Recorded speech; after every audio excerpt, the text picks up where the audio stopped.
Let's go.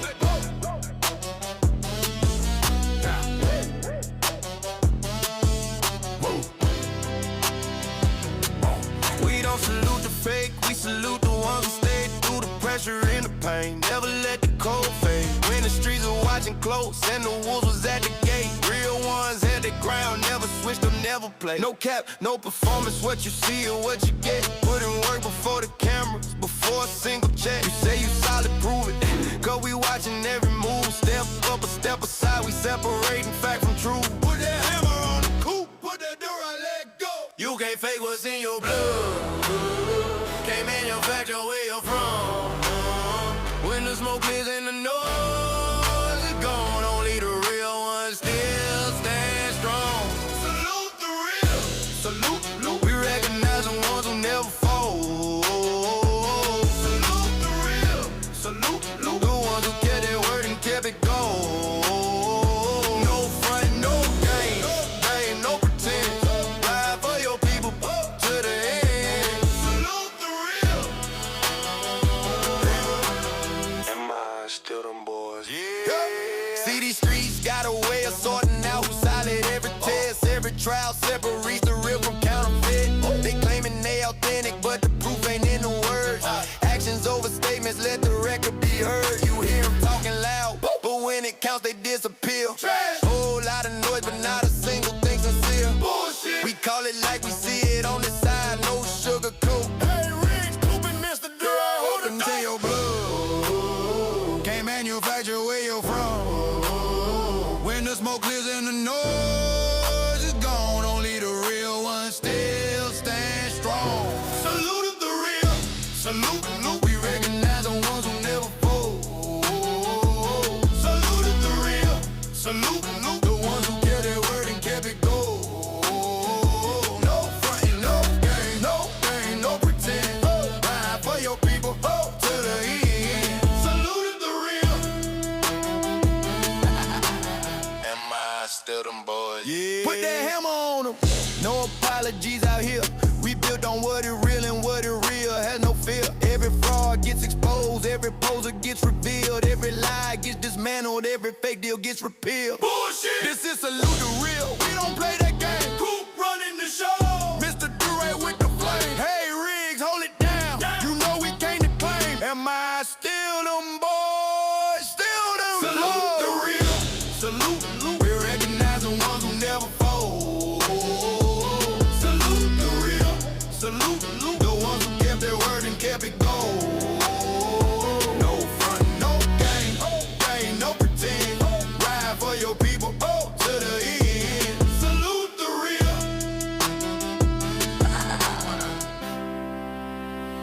Put that hammer on them.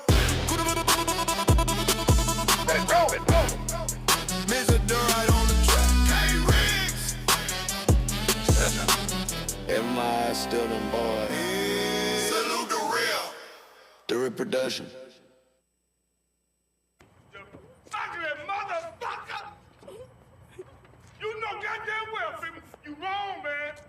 All the pussy I done hooked your ass up with. You better wear your bulletproof vest all day. Oh, motherfucker day! You too, you fat motherfucker!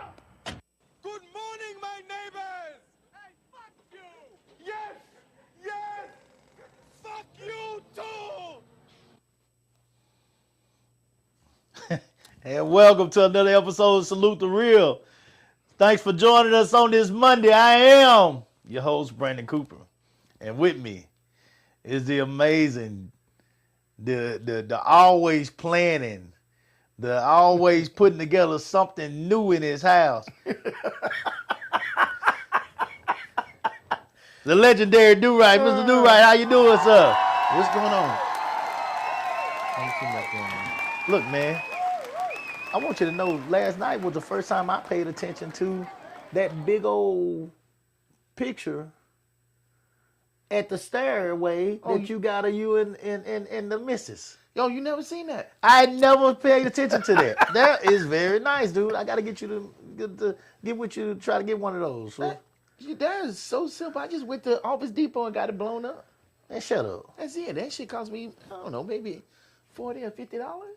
It ain't expensive. And I went to Michael's and I found that frame on discount. Man, that is beautiful, man. Yeah, I always said I wanted to put a picture of me and my lady there, but I had to find a lady in order to put a picture there. And now we got her. Yeah, so I never put anything up there of a woman until I found her. There you go.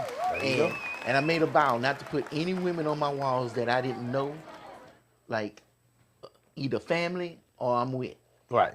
All that, paintings of other women and all that. Right, No, right. I wasn't going to do that. Yeah, they ain't happy. That's it. only dedicated for women that I love. That's all right. That's all right. And, hey, man, well, it's beautiful. And I definitely got to get with you about that because I want to get that done for my lady and all that kind of stuff, too. That's pretty cool.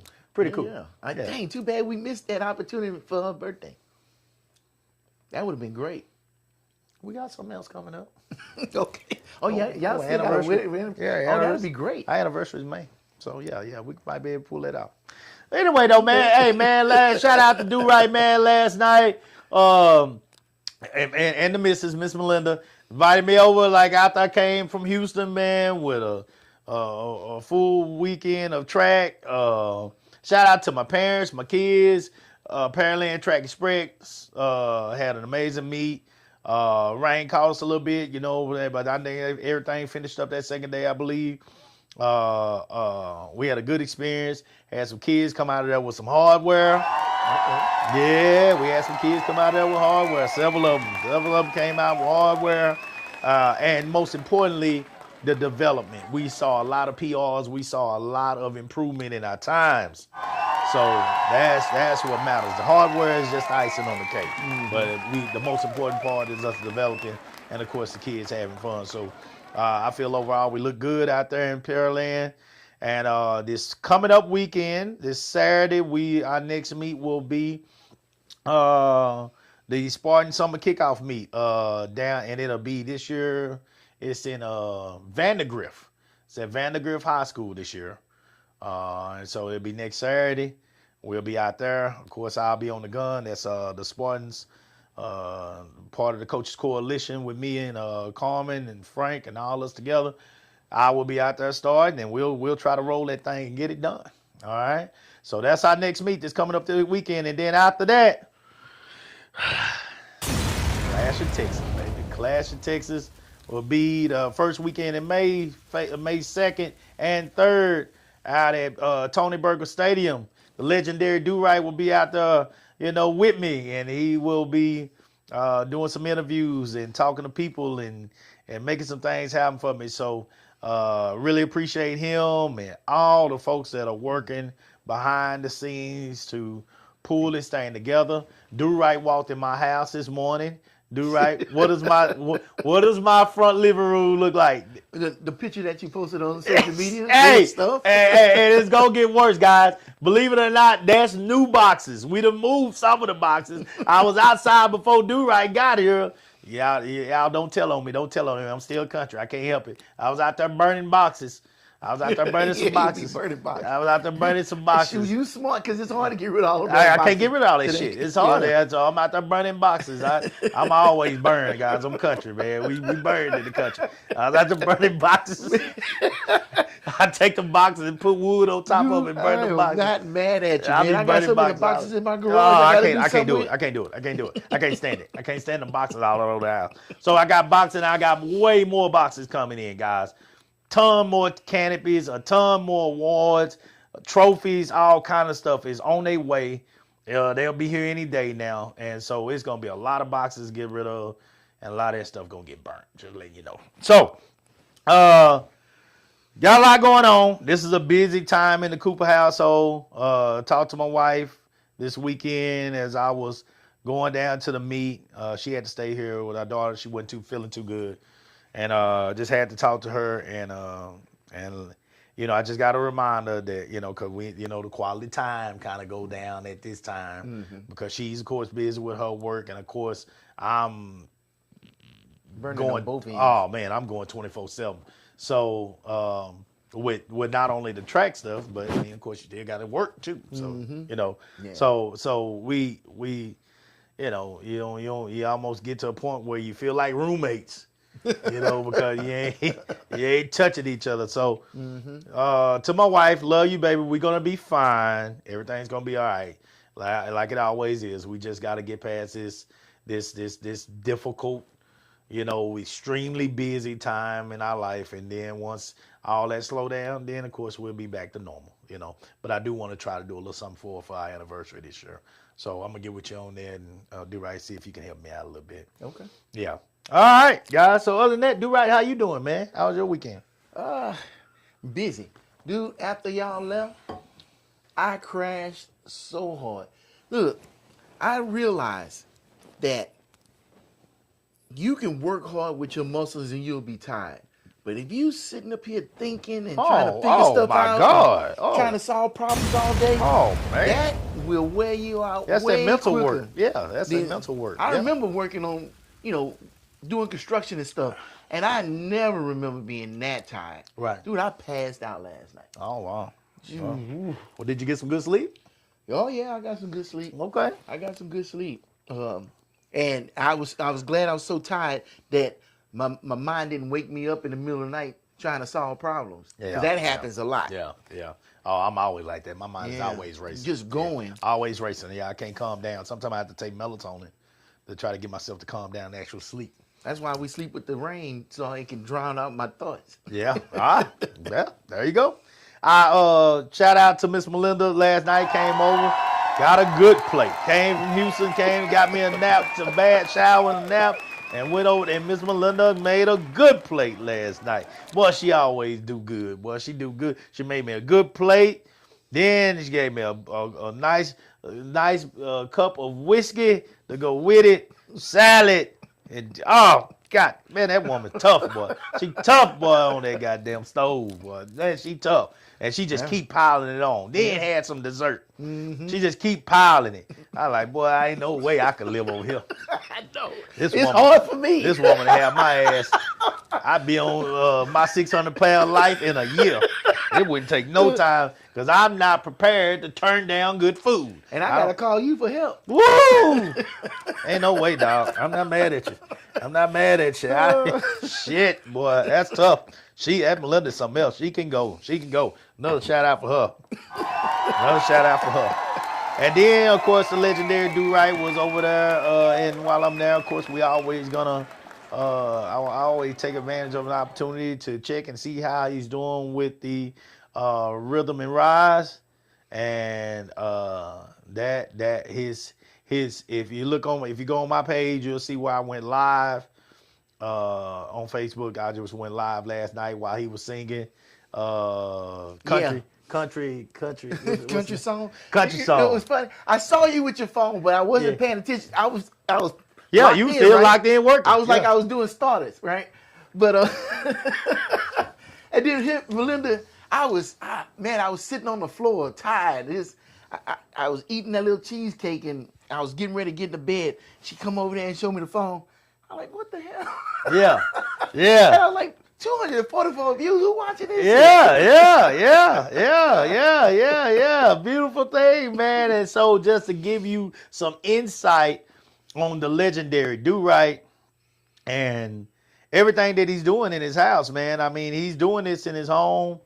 The same way we got all these packages and all this shit and training I done did at the home. When you love something and you desire it that much and you want to make a difference, you got to be willing to sacrifice even your own home, to make the project happen. And he's doing that right now.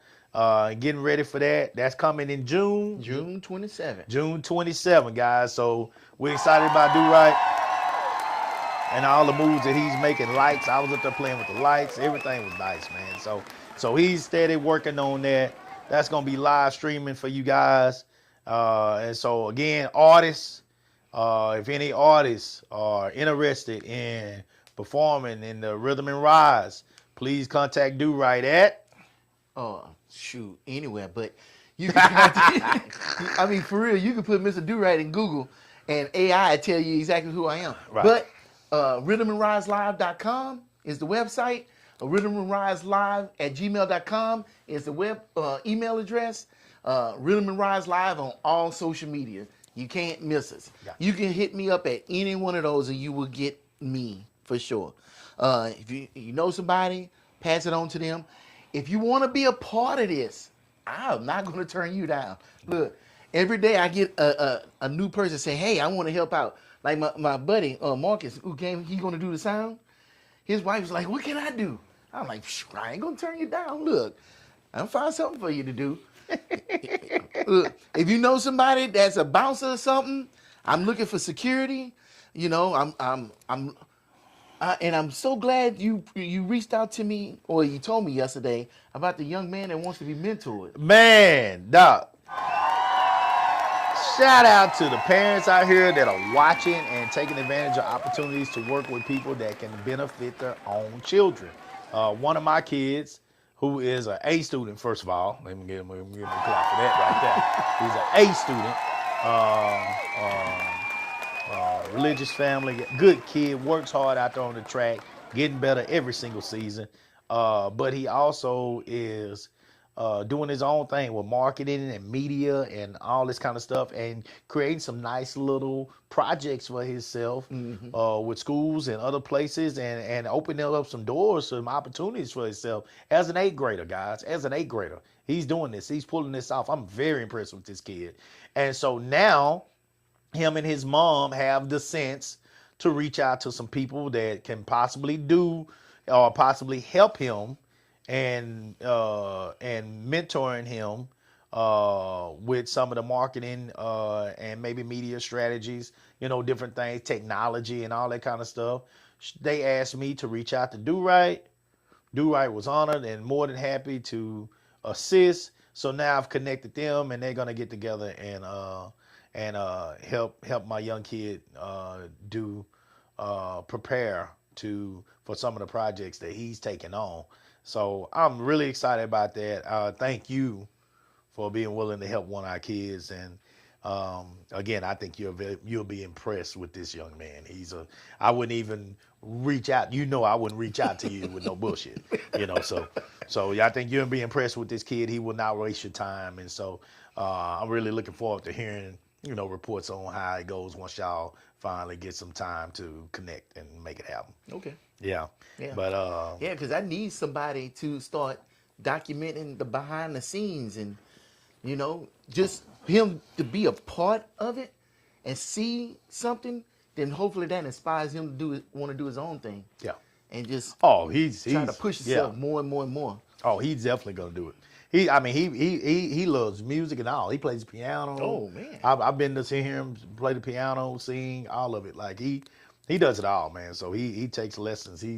His parents. Shout out to his parents. They know who they are. I don't gotta say their names here, but they know who they are. They keep him very busy and doing great things. So in the church, in school, and I mean, like I say, extracurricular, you know, with lessons and all that kind of stuff. So, and now they reaching out, of course, to you to assist him with the technology and, you know, the things that you can benefit him with. So I think it's outstanding. I think it's outstanding. You want to set a kid up for success. Yeah.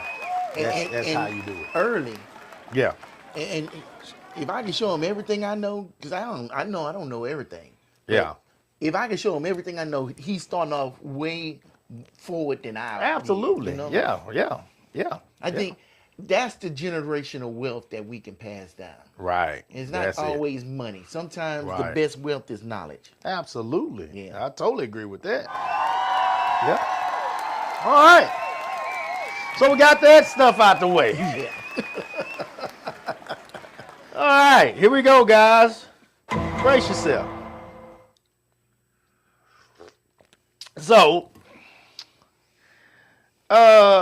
this week while I was working, of course, I'm always, you know, looking up stuff and reading stuff and listening to videos and I run across a video that says, I will cook and clean. Please take me back.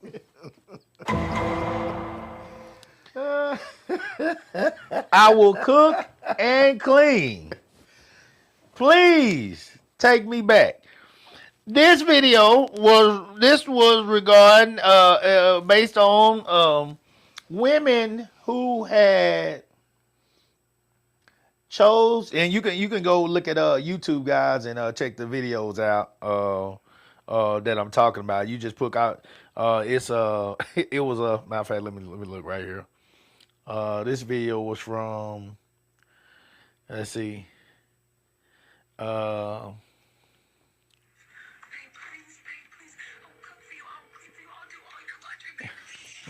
She said, "I'll cook for you. I'll do all your laundry.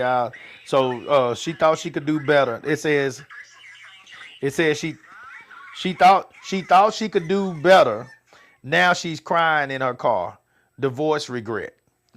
So we're talking about women that for whatever reason left their man. This one that's on currently on the thing is literally having a panic attack in the car. She's hollering and kicking the windows. Okay, so with that being said, she thought she could do better. Now she's crying in her car. Divorce regret. This is what this one is about. But these are women that for whatever reason left their man. Several of these women, I was actually listening to some more on my way back home from Pearland Sunday, and this you had women that you had some of these women. Several of them were soccer type moms, and their husbands were making good money. Okay. This is because there's a bunch of scenarios like this, scenarios like this. There's a ton of them. But some of the ones I listened to Sunday, that's one that I sent to Do Right to bring up this conversation. But it's a bunch of them on YouTube about this. And some of the ones I was listening to Sunday, several of them were soccer moms raising the children, men making the money. Most of these were white ladies. In any type of profession that they was working on, it was one that really caught my ear. And this one was she would do photography on the side, but it was more of a hobby. Mm-hmm. And she said I'm actually very good, but I never had to utilize the photography to take care of my expenses.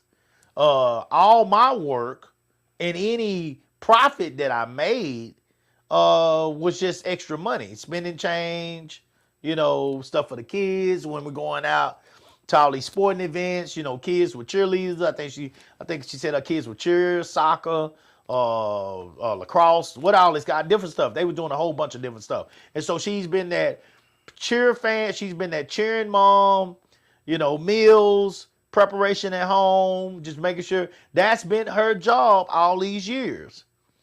And she would watch the friends who may not have been married, but they were dating and they were going out and they were doing all these fun things with their boyfriends, or just dates.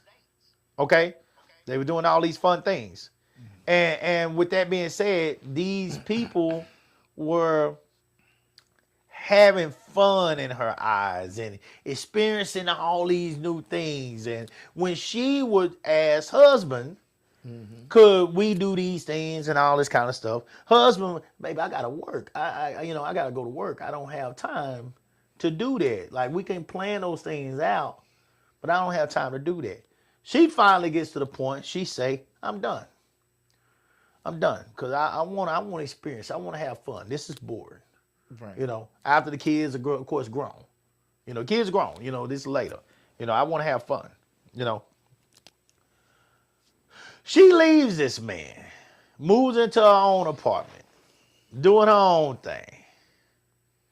She's getting together with the family still, for family outings and all this kind of stuff. The husband buys a boat. I mean, what Here's the crazy part, guys. What I notice about a lot of men, and y'all can correct me if I'm wrong on this. Anybody correct me? First of all, shout out to everybody that's continuing to watch us. Like, share, subscribe. Live with the Coopers on YouTube. Share the page. Share the salute. Share the Facebook show live if you get a chance to check it out now. Okay, please, we enjoy your comments. Always talk back to us. Okay, but she moves out this man's house, this house that they built together. You know, that she's been a part of for over, you know, however many years. You know, they raised their children here. She's been with this man. Okay, so when she moves out, they continue to spend time together as a family. He takes on some trips with them because his kids are going, and so he'll let her go, you know. And she goes because, even though they're not together, because she feels safe with them, because in her mind, some kind of way, and this is a part of it that we see very often. In her mind, some kind of way, that door is always open. Right. That door, what does that mean, Coop? Glad you asked. That door is always open, meaning that this man, we are on a break. And while I try to find myself, while I try to find that empty hole that is in my heart, or that fun that I'm looking for, you know, that doesn't make life seem too routine, you know, too boring. Mm-hmm. While I look for that excitement, my man who has been with me 15, 20, 25 years, whatever. Mind you guys, most of those women I was watching on here was 45 plus. Okay, so these are women that are at that next phase of life. You know, they've graduated from high school. They've worked, or they've been that soccer mom with the house and the kids and all that. They've raised their kids. Now, what's next? Here we go. 1 point.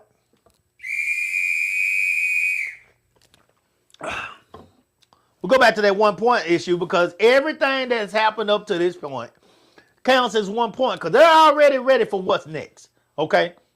All right, so here we go.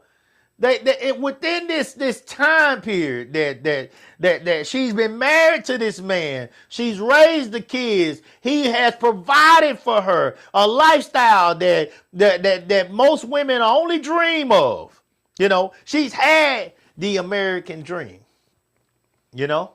She's had it.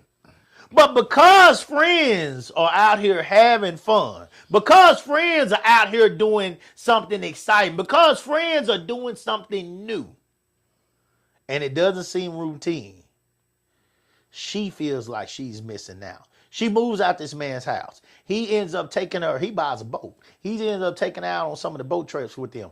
Until later, here we go, she finds out that he's dating. The world is coming to an end now. But they divorced, you said. They divorced. Okay. But the world is coming to an end now. I thought I had more time. Mm-hmm. How could he move on? What? So fast? So fast? Shit. How could he move on? What happened is this next lady came in with young kids. This man, no problem, takes them in. Her and her kids taking care of them. And now this woman is living in basically a 1-bedroom apartment that's pretty much like an efficiency. If the kids come down, let me tell you what got one of them pissed. One of them got pissed because the man can take his kids by her to, I forget who the game, I wanted to say she said Baylor and somebody, you know, take them to the football game. They go all here, do that. Mm-hmm. She had a panic attack because she was like, he's taking them to games and he's doing this with our kids and doing this with this. I can't even prepare for them to come see me without, you know, having to sleep on the couch or do this or do that. Well, that's the whole point of being an independent grown. This is what you wanted. This is what you wanted. And so today, you know, I want to briefly talk about Looking to give horse in the mouth. Cause that's what I hear. Cause they not leaving abusive, tyrannical men. They leaving the men that they say they want, but he's boring and they want some excitement, but found out that they passed that expiration date for all that fun and excitement. That's what I hear. Yeah, that's what you hear. And I want to basically say, when good living is not enough. No, that's simpler. That's simpler. I Because I'm country. Because it's good living. When good living is not enough. Because Coop, you have my permission. If I come up to you one day and say, man, Melinda is wearing me out. She always cooking. Oh, she always jumping all over me. I'm walking the fuck out. I already told you. I already told you. I can't take it. I'm not the one that's gonna listen to a lot of your bullshit. Because I know that what you got going on at that house is extremely rare. And there are a whole lot of men out here that would plead to the gods of whatever religion and Christian beliefs that they have to give them the experiences that you having at that house right now. So you go out to... And that's why this is so funny to even hear this conversation. Try it. Because it's like, but you got exactly what you wanted, and it still wasn't enough. And you sacrificed that to get the opposite of what you wanted. Do you know how many women out here are living and thinking like that right now? Yeah. I come across them all the time.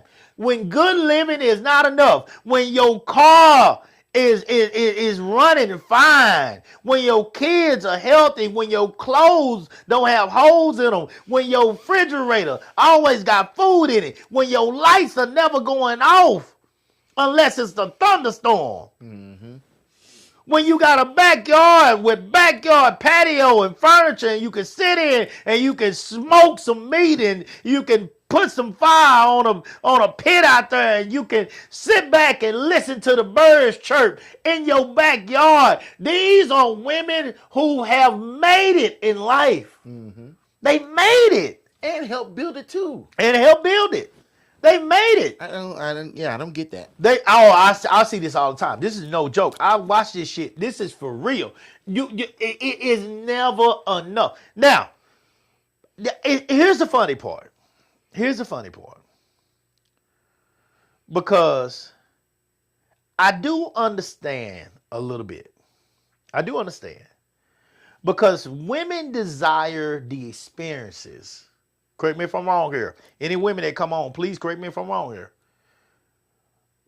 The way men crave sexual experiences, women crave the experience of life. Right.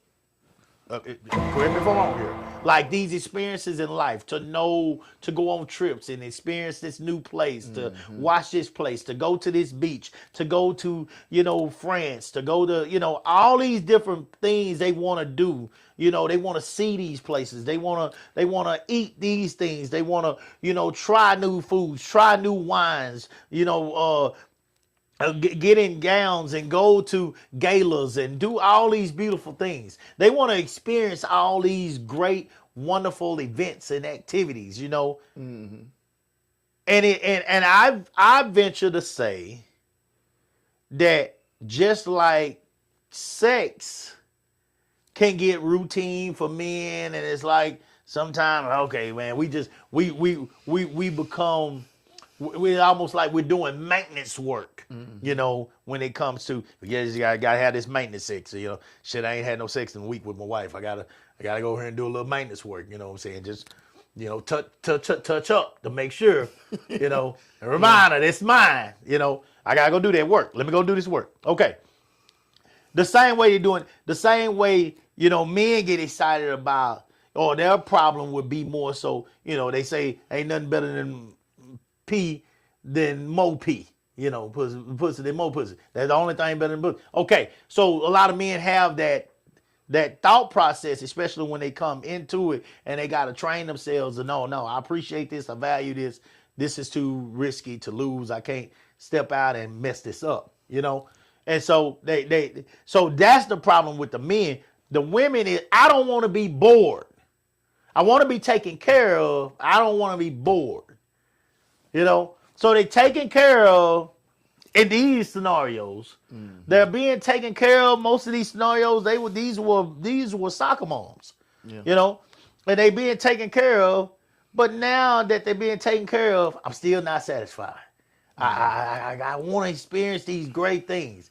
But your man is working. Your man is providing. Your man is giving you an opportunity to be a mother who has a thousand different things that they can do throughout the day because they don't have to be drugged down in an 8 to 5 all their life. You got all this time to create, you know, amazing things that you can do throughout the day, throughout the month, throughout the year, you know. But if my husband ain't doing these things to make me happy, then I'm bored. Right. It is by far, when people say, men, you stupid to go out there and do this because you got such a great family at home. Well, I throw this right back at women. It is by far the dumbest shit in the world to fuck off a man that is taking care of you and doing all these amazing things for you. Yeah. Just because you're bored. Yeah, boredom. You know what? I welcome boredom.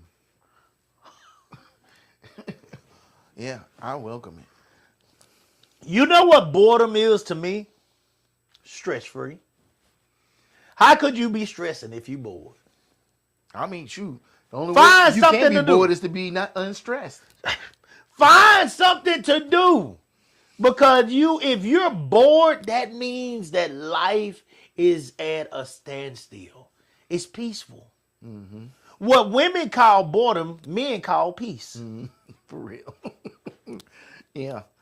When you are in a place in your life where you are capable of being bored, life ain't so bad right now. It really ain't so bad. You can't be bored if you're stressing over bills. You can't be bored if you're stressing over your kids in the streets. You can't be bored if you're stressing over your husband out doing something he ain't supposed to be doing. Mm-hmm. Or doing some shit at the house. Or doing something at the house. He shouldn't be doing. Yeah, that he shouldn't be doing. You can't be bored if your goddamn roof is caving in. Yeah. You can't be bored if your damn roof is leaking. You can't be bored if your goddamn the foundation of your house is so fucked up that it's starting to crack shit every goddamn where. Your windows all like you can't even let the windows up and down because your foundation is fucked up. Yeah. Yeah. Point I'm trying to make, guys, is if everything is going well, that's the only way you can be bored. Mm-hmm. So why the fuck are we complaining? Find something to do. Find your cycling class. Get your goddamn ass up and go in here. I see these ladies more and more in the morning that are having a blast, jumping up and down and dancing in them classes and shaking their ass and with tights on. They having a blast in there. They playing music. They dancing until they can't dance no more and they getting their exercise. They come home, I'm sure they eat good, and they lay their ass down somewhere. Ideally, they laying there naked waiting for their man to come home. I don't think that's the board that they having though. What's the board they having there? Here we go. Because that boredom is, you ain't got nothing to do to occupy your time. I think the boredom that they have is that their guy is just and I use their words, lame. And he don't do nothing. He don't plan nothing. He's not exciting. He's not spontaneous. He ain't, pampering her and doing things like that. So they bored and they see all that social media and they see their friends. Oh, my man just did this for me recently. We just took this trip. Or they see some women out there in Jamaica getting their asses rubbed down by the dudes on the little pontoon boats and shit. And that's the excitement they looking for. Which is fucking porn, by the way. Y'all ain't not getting one rubbed out of you. I know. Go ahead. Yes, but I think that's the excitement they looking for to relieve the boredom. They bored of not having those things. Not necessarily bored to where they need to go take an exercise. And if he take on that trip. Mm-hmm. And that's, like you said, that's 1 point. And if he take on that trip. 1 point. And they go down there from Monday to next Sunday. It's still 1 point. When they get back on that following Monday. What's next? Right? But unfortunately, that's how it is. Look, Melinda just put a comment. She said, I was just telling Kevin this morning, I want to see the world. You are right about that, Coop. Yeah. And me, I told her, you can go by yourself. I'll support that. Because I've seen it. And you know what I realized from seeing the world, Coop? That the world is a ghetto. Whoa. Explain. It ain't no different. You go to the hood, and everywhere is the hood. Everywhere got the same damn problems. You got people rushing off to work. They trying to get the dollar out your pocket. The back alleys look like back alleys anywhere in the world. They got shady motherfuckers around every corner. And no matter what the hell you do, I don't care if you go to Alaska, if you go to Thailand, you better bring some money with you. Because you ain't doing shit broke. Nothing. So I just don't have a desire to travel no more.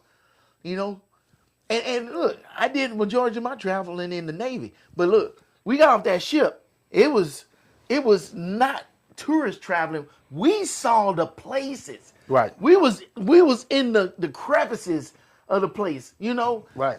And we didn't go to I've been to France, but it wasn't Paris. We was in France. Right. And I saw all of that and I'm like, okay, cool. This is just like going to the white folks' neighborhood over there in Round Rock. Gotcha. I don't know. I just don't want to travel. I seen beaches. I didn't swim in salt water before. Right. I seen really nice buildings. I've eaten really nice food.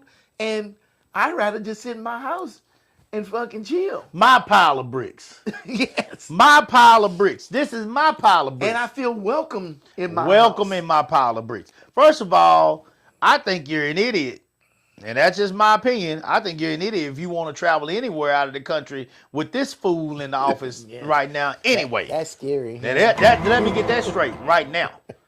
Right now. If you going outside of the USA, anywhere right now, to try to go have fun with this fool in office, I just don't think you're being smart. That's my opinion. That's my opinion, guys. You can agree to disagree, whatever, but I just don't. I don't trust the way the rest of the world feels about us right now, based off somebody who clearly is ruining reputation for us, relationships for us with all these other countries. I just don't, and he's making it clear he don't give a fuck. So I don't, shit don't need to make sense. You know what I'm saying? Like when it comes to how other countries feel, but this would make sense to me if they felt like, fuck you right now. It will make sense to me. Fuck Americans. We all are Americans. We're all the enemy, based on the way our leader, whatever, is determining to run this country. So if you want to travel right now outside this country, I just don't think you're being smart. I don't think you're being smart right now. That's my personal opinion. Who am I? I ain't nobody. But I tell you who you won't see going, pulling out his passport right now. barring some crazy shit going on, you know what I'm saying? Like one of my immediate family members or somebody like stuck somewhere and I'm trying to go help them, barring anything like that, you won't see Coop pulling out that passport right now, getting on no goddamn plane to go nowhere. We're not doing that. I already told my wife, don't even mention that. You better find somewhere in the U.S. if we go somewhere. There's plenty of places in the U.S. that we have not seen. Yeah. And that's what we can start at for the next however 2-3 years, whatever, 2028, whatever that is, until then. And even then, you might want to feel the things out. Watch the news and see how people feeling. Because, hey, man, I don't want no smoke, man. When you go somewhere, you're supposed to go to have a good time. I don't want to go over here and be caught up in no bullshit. I watch too many movies, So I don't want a Hotel Rwanda, I don't want no crazy shit happening. You know what I'm saying? Owen Wilson had one where his family went. I don't know if you saw that one. But his family went, I think it was it China or Japan or something. And Owen Wilson, I can't remember that movie, but there was literally an uproar and fighting and a lot of it was about the business that Owen Wilson worked for and what that business was going to be doing to that country or whatever it was. And shit, man, they were killing people, man. They was riding and it was bad. And they was out there Owen and his family the whole time too. So I'm not saying that shit like that is going to happen, but I do watch a lot of movies and I don't want to be one of them. Okay. So I'm not trying to help nobody take me out. All right. So anyway, that's something I feel, it is what it is. But when you are in a relationship with somebody who is giving you everything that you need, that's what I want to focus on today. I want to talk about what you need versus what you want. Because what you want is I believe women like this at times, they get caught up in wanting a continuous fairy tale. It's a continuous fairy tale. See, when you read the story or you watched the movie about Cinderella, Cinderella went through her heartache and pain with the stepmom and the stepsisters and, you know what I'm saying, and she finally got her little fairy godmother and, she worked her wand and, dressed up real nice and had her little glass slippers and, had her go off to the ball and she lost her glass slipper and went back to normal Cinderella. Man finds Cinderella, put the glass slipper on her. The end. Happy life, All right. There never was a continuance or a Cinderella 2. When she left 25 years ago. I'm tired of this big ass castle. Why can't we get us a bigger castle? It's so drafted. We can't get no AC in no heat. Yeah, that wasn't it. You boring. I'm bored up in this castle. When Snow White finally was kissed and awakened by the prince, when they were together now, so her and the Dwarfs and whoever else, they went off and they lived happily ever after. The Little Mermaid, when she finally, got to, they killed the sea witch and they went through all that, and her daddy realized how much she loved the prince, and he put his wand in the water and turned her little tail into legs, and she walked out and they got married and it ended. Okay? Look, why we have to eat seafood all the damn time? Why can't we eat some steak sometime? Hey. You boring. Yeah. See, it just goes to something else now. She got her life. It ended. They ended the story right there, guys. Princess and the Frog. They ended the story once they turned and they turned. They had their life together as frogs, and then they out there getting away from danger, and then they finally turned into humans. They kissed. The end. Okay. Point I'm trying to make is there was no addition to this story of added problems afterwards. Okay, because that's a fairy tale. See, that's the fairy tale. See, the fairy tale, you change it, You stop it right there where everybody's happy at. You know, you went through all the heartache in the beginning and you got together and now it's over. You know, that's the fairy tale. You know, but see, what I'm seeing is women want to live in a continuing fairy tale. Well, I think that's the problem because they didn't show what happened after they got with the prince. Yeah. If they would have saw what happened after they got with the prince, and it showed that it was going to be boring, and it was just going to be them living life for the rest of their life, and then they die, then they would have a better view on how this is, because you have to imagine everything else afterwards, and so you're imagining, you know, shrimp cocktail every damn day, champagne, fucking waterfalls and stuff. You imagining all this shit because it's a prince, and you know, Prince gonna become king one day, and he's gonna provide all of this shit with servants and all this gold and silver. They're gonna be diving in fucking gold like Scrooge McDuck and shit, you know. But that's all from the imagination. They never show that because that ain't what happened. That ain't the point of the story either. The point of the story should be that through all that difficulty, You finally made it to Mother the other end. Nature or God or whoever it was that you believe in found a way to bring you to a place of happiness. And from there, it's on you whether you choose to live this life successfully or fuck it off. Okay? And what these women are doing in real life is some way, somehow, the God they serve or whoever they believe in brought them to a place of happiness with this spouse who is providing for them, doing all these things for them, and yet they decided to one day just up and say, this ain't enough for me. Well, going back to your stories, all that happiness happened with a prince, not a regular dude. So, yeah, God delivered her to happiness, but not with that prince. It was with a regular dude. What about this? Coming to America. She was with the Prince of Soul Glow. Soul Glow. She was with the Prince of Soul Glow. Dun, dun, dun, yeah. dun, dun, dun, dun. Yeah, she was with the Prince of Soul Glow. Had good money. She went to Eddie Murphy apartment, and she said, I don't believe it's no rat. I believe you're so ashamed of your apartment that you don't want to let me in. Yet she fell in love with him. Because he had nothing. And he listened to her.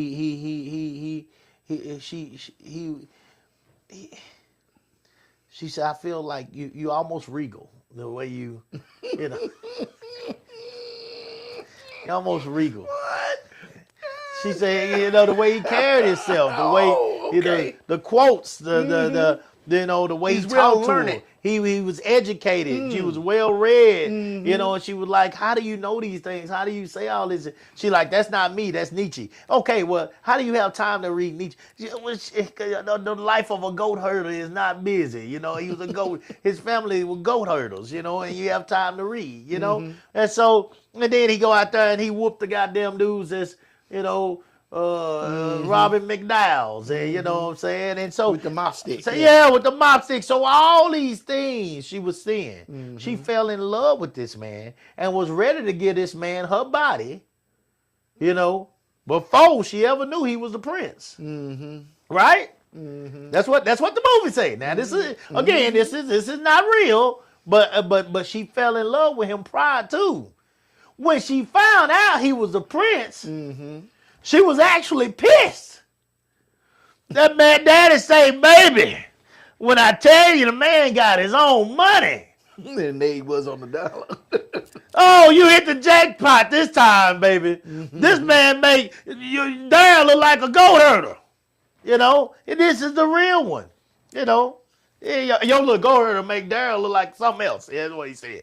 Your little goat herder because Eddie was the goat herder technically. So with that being said, she fell in love with the prince, but never knew he was the prince. Then when she found out he was the prince, she felt, well, of course she felt lied to, betrayed, lied to because he hadn't told her that. But he said he wanted her, the idea of him lying was he wanted her to love him for who he was, and when she thought that he was a goat herder. And he said, should it matter that I'm a prince? Did you just tell me you didn't love me when I was a goat herder, and I'll never bother you again? And she couldn't say that, but and so she ended up, of course, being there for him in the end, marrying him in the end. But of course, she. And he said, "We can give up all of this right now if you want to." You remember that part too? She said, "Nah." Yeah. Of course, she ain't gonna give it up. She'll be a fool. She'll be a fool. But she knew not to give it up. Now, technically, they did make a Coming to America too. I never watched it more than once because it was fucking terrible. It was trash. It was absolutely terrible. They were still together in the show. But they didn't really make it about them. They made it about this weak ass dude that I honestly hadn't seen him playing anything else. I don't even know his name to look him up. But And that was their son, right? yeah, that was their son. Yeah. It was terrible. But point is, they were still together in the next one. Anyway, it was trash. It was terrible. It was. See, the problem with movies like that from that time period, they weren't really realistic. Because you said she was with the Prince of Soul Glow, right? She was with the Prince of Soul. What was his personality? He was cocky, arrogant, Full of himself, narcissistic. He was all of those things. Yeah. But and her dad, She thought he was more than he was, though. Remember when she thought he gave the money? Yeah. I knew wanted it to was see you. That motherfucker passed the thing on, didn't give $1. She wanted to see that. But here's the thing: if he wouldn't have been like that and would have been a good man, Yeah. would she had seen the goat herder for anything other than a goat herder? See, because if you got this rash contrast, you got trash over here, you got treasure over here. Of course, you're gonna gravitate to the treasure. He listened to her. Oh, that's all she needed. She had the buy-in. Those movies back then, it was too simplistic because life is not really like that. You can have two dudes that's both learning, have good character and everything. Which one is she gonna gravitate? Well, Daryl wanted to control her. He said, I'm all about that. That's what he said when he was at the party at the house. I'm all about that, especially with women.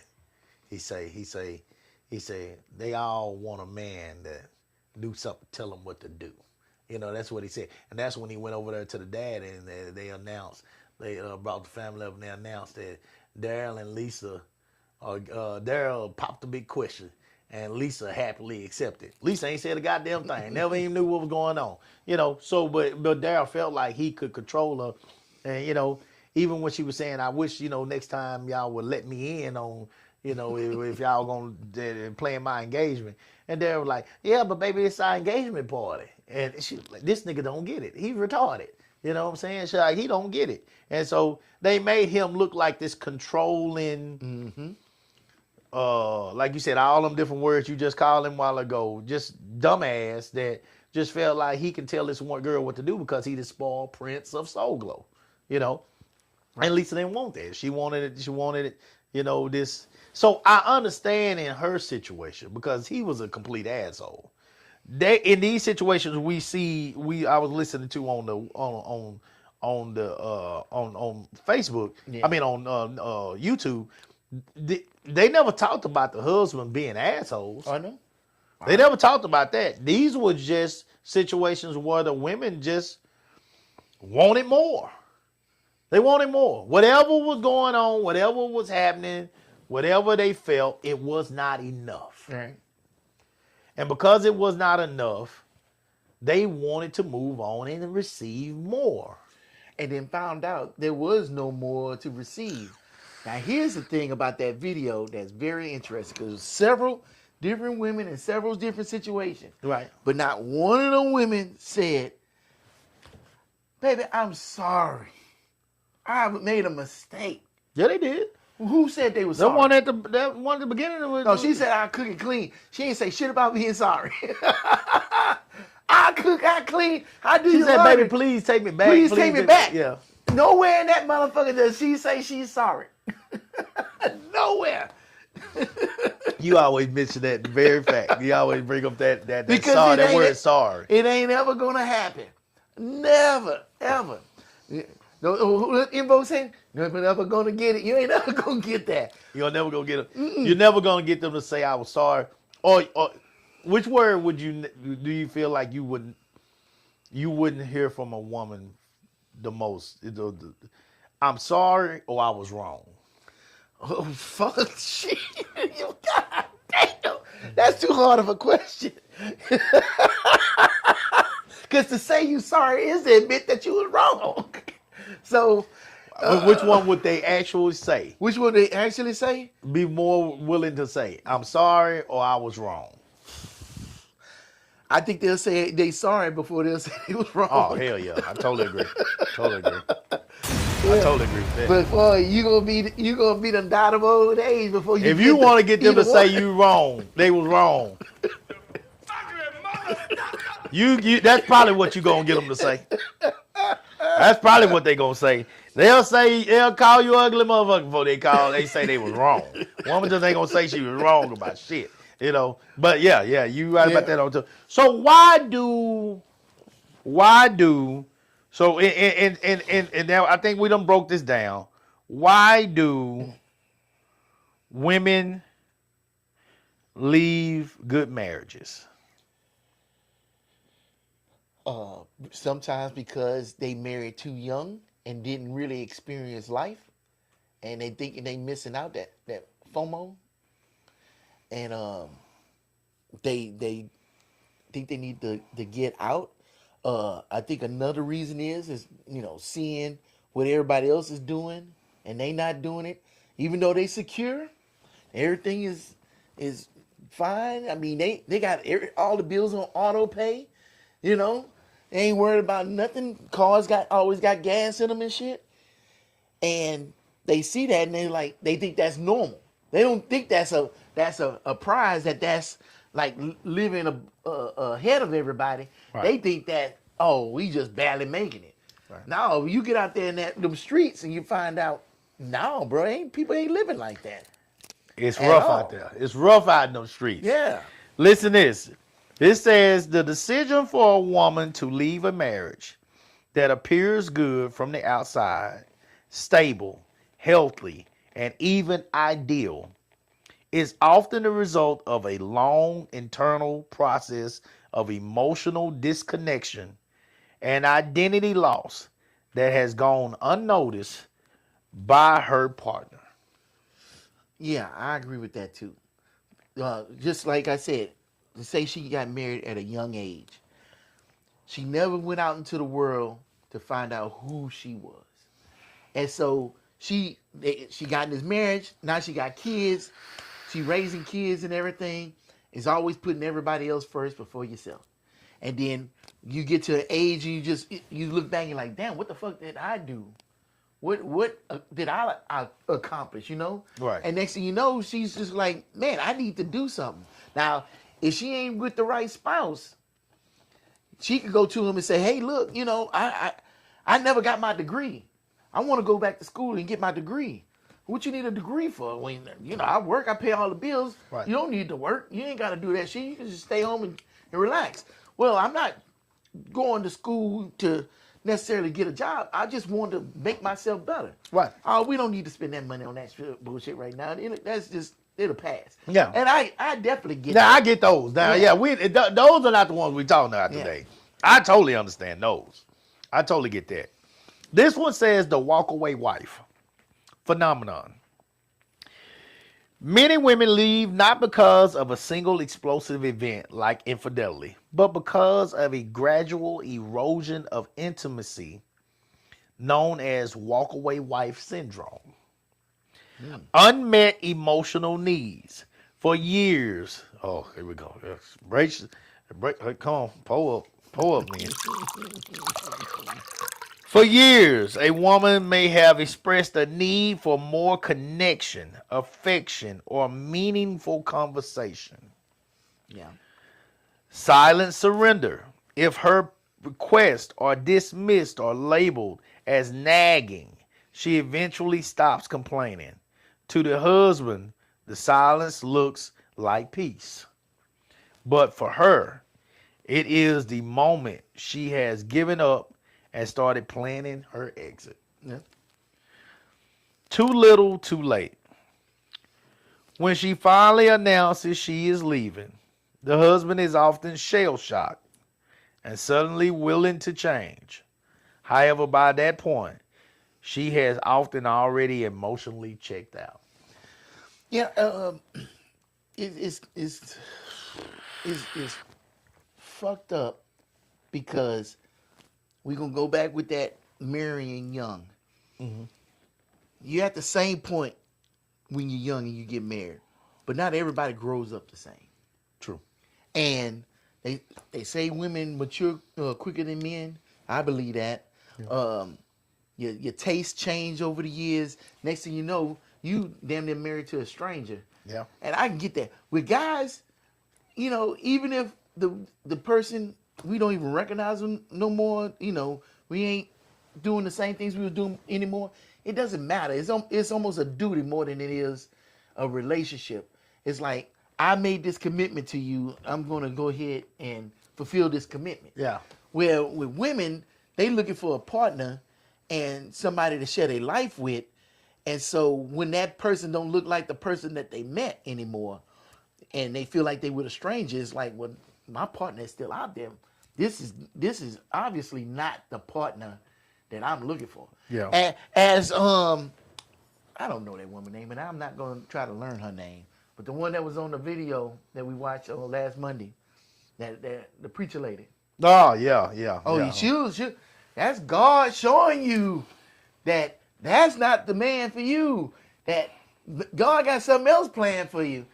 Or it could just be that y'all two adults that have different tastes and different likes and see things differently, and y'all just don't see this same shit the same anymore. Because when y'all was young, y'all had that small view of life. Right. And y'all did, and as y'all grew, that vision kept getting bigger and bigger, and y'all wasn't seeing the same shit. She looking over here to the left, and he over here looking at the right. Right. So I don't know. And that happens. No, that happens often. That's what happens. That's a very often. Because that's humans, right? Yeah. Like, and I'm not gonna invoke her again, but that's what she would say. Yeah. Instead of saying, as adults, right, as human beings, right, that's going to happen. Right. I think marriages that happen later in life have a better chance of going to the finish line just because y'all have that wider view and y'all can see where y'all really mesh together. Right. Where when you're young, you don't. And for the couples, I know there's couples that got married young and they been together for 40, 50 years and stuff. Y'all mindset was the same. Right. Meaning y'all both see marriage the same way, and no matter what y'all went through, you was gonna hang in there. That's it. You was gonna hang in there. And that's a totally different creature. Yeah. You know? Yeah. Kudos to those kind. My grandparents were some of them. Yeah. Shout out to them. They both gone now, but shout out to them. And I don't think it's anything to do with soulmates, because if there was a real soulmate out there for you, how would you ever find that soulmate on this big ass planet? You know what I'm saying? There's one person for you on this planet. You would never find them. I mean, it would have to take divine power for you to run into your soulmate. But I guarantee you, he wasn't in class with you in high school. You know, you didn't meet him in college. You didn't meet her at the restaurant down the street. Right. None of that. Hell, when you went to Disney World at one time, you didn't meet him there either. It's just, that's not how it's going to work. You come across people every day, and you come across somebody that you have some kind of interest in, and you see if y'all mesh, and if y'all mesh, and if y'all interests are the same, then hell, y'all try to work some shit out. And hopefully y'all can last longer than a couple of months. Right. I mean, that's what it's all about. But it's hard for guys. So when you go dating, of course you're putting on your representative. Yep. And if you put on your representative, you putting on your best self, because women ain't gonna pay attention attention to you if you anything other than this representative. Yeah. Which is the shitty part, because you really can't be yourself. You know, you ain't gonna meet the love of your life in the pool hall, smoking on a cigar, drinking beer, and playing pool with the boys. You ain't gonna meet her there. You know, you're not gonna meet her dressed in your work clothes. You know, just getting off of work. Unfortunately, but if you was able to, and if they could accept you for that, then they could see who you are from the beginning and not be all surprised when you show up in those work clothes and you're like, oh shit, I ain't know you look like that. I didn't know you did that. And vice versa. Right. When she put on that representative and she got that hair with the little baby hairs and all that shit laid down and them long ass nails and shit and all that makeup and the contoured nose and stuff and the bodysuit and shit and all that stuff, toes out and everything done, Oh, shuck it. you know, and then you finally see this woman for the first time after 6 months Without all that. with all that. Like, Who the fuck is this person? Who walked in my house? Who is this? But if you showed up to that dude like that in the beginning, and he liked what he saw, which 9 times out of 10 he probably would, Yeah. it would be nothing, and y'all be starting on level ground. Yeah. You know, instead of this height adjustment that there's an elevator and just up and down, up and down. Right, I remember I dated this woman when I was in Virginia, and I remember the first time I seen her without her wig on. Uh-oh. I was like, because we would get in the bed and she'd keep that wig on. I'm like, and so when I finally seen it off, I'm like, damn, what happened to your hair? Boy, you know I had a wig on. I'm like, I don't know what no damn wig looked like, and you always had it on. So why would I think it wasn't real? So, you probably think differently of me now. Well, I know you will hold on to a lie for a long ass time. Shit, I know that much. Oh, won't let it go. Won't let it go. We'll go to bed with makeup and wake up early to put Oh, makeup come on on, and get man. back in the bed. Come on, man. Come on. Why? Come on, man. Why? To me, that shows insecurities. That shows major insecurities. If you got to go to bed with your makeup on, you can't let the man see you without. Oh, yeah, that's a major But insecurity. you act like I'm not gonna notice that big old brown spot on Yeah, that I don't pillow. know that goddamn bed. Shit, you're falling apart. Okay, you know, you're melting. You're melting on the pillow. It's not Yep. necessary. Yeah. Come on, It's dude. not You're killing necessary. us. You're killing us. We're gonna have to wash sheets every goddamn day in this house. Loss of identity and motherhood burnout. A good marriage often includes a stable home and healthy children, but these very successes can sometimes lead to a loss of self. Identity eraser. Women may find they have become solely the mother or the wife, losing the independent, ambitious parts of themselves they valued before marriage. Yeah. Emotional labor. Even in stable marriages, women often carry the mental load, managing schedules, household logistics, and the family's emotional well-being. This imbalance can lead to severe burnout, where the marriage feels like a burden rather than a partnership. Yep. Lack of emotional availability. A partner can be a good man, loyal, a great provider, and a kind father, yet still be emotionally unavailable. Now, I've been accused of this one. Roommate status.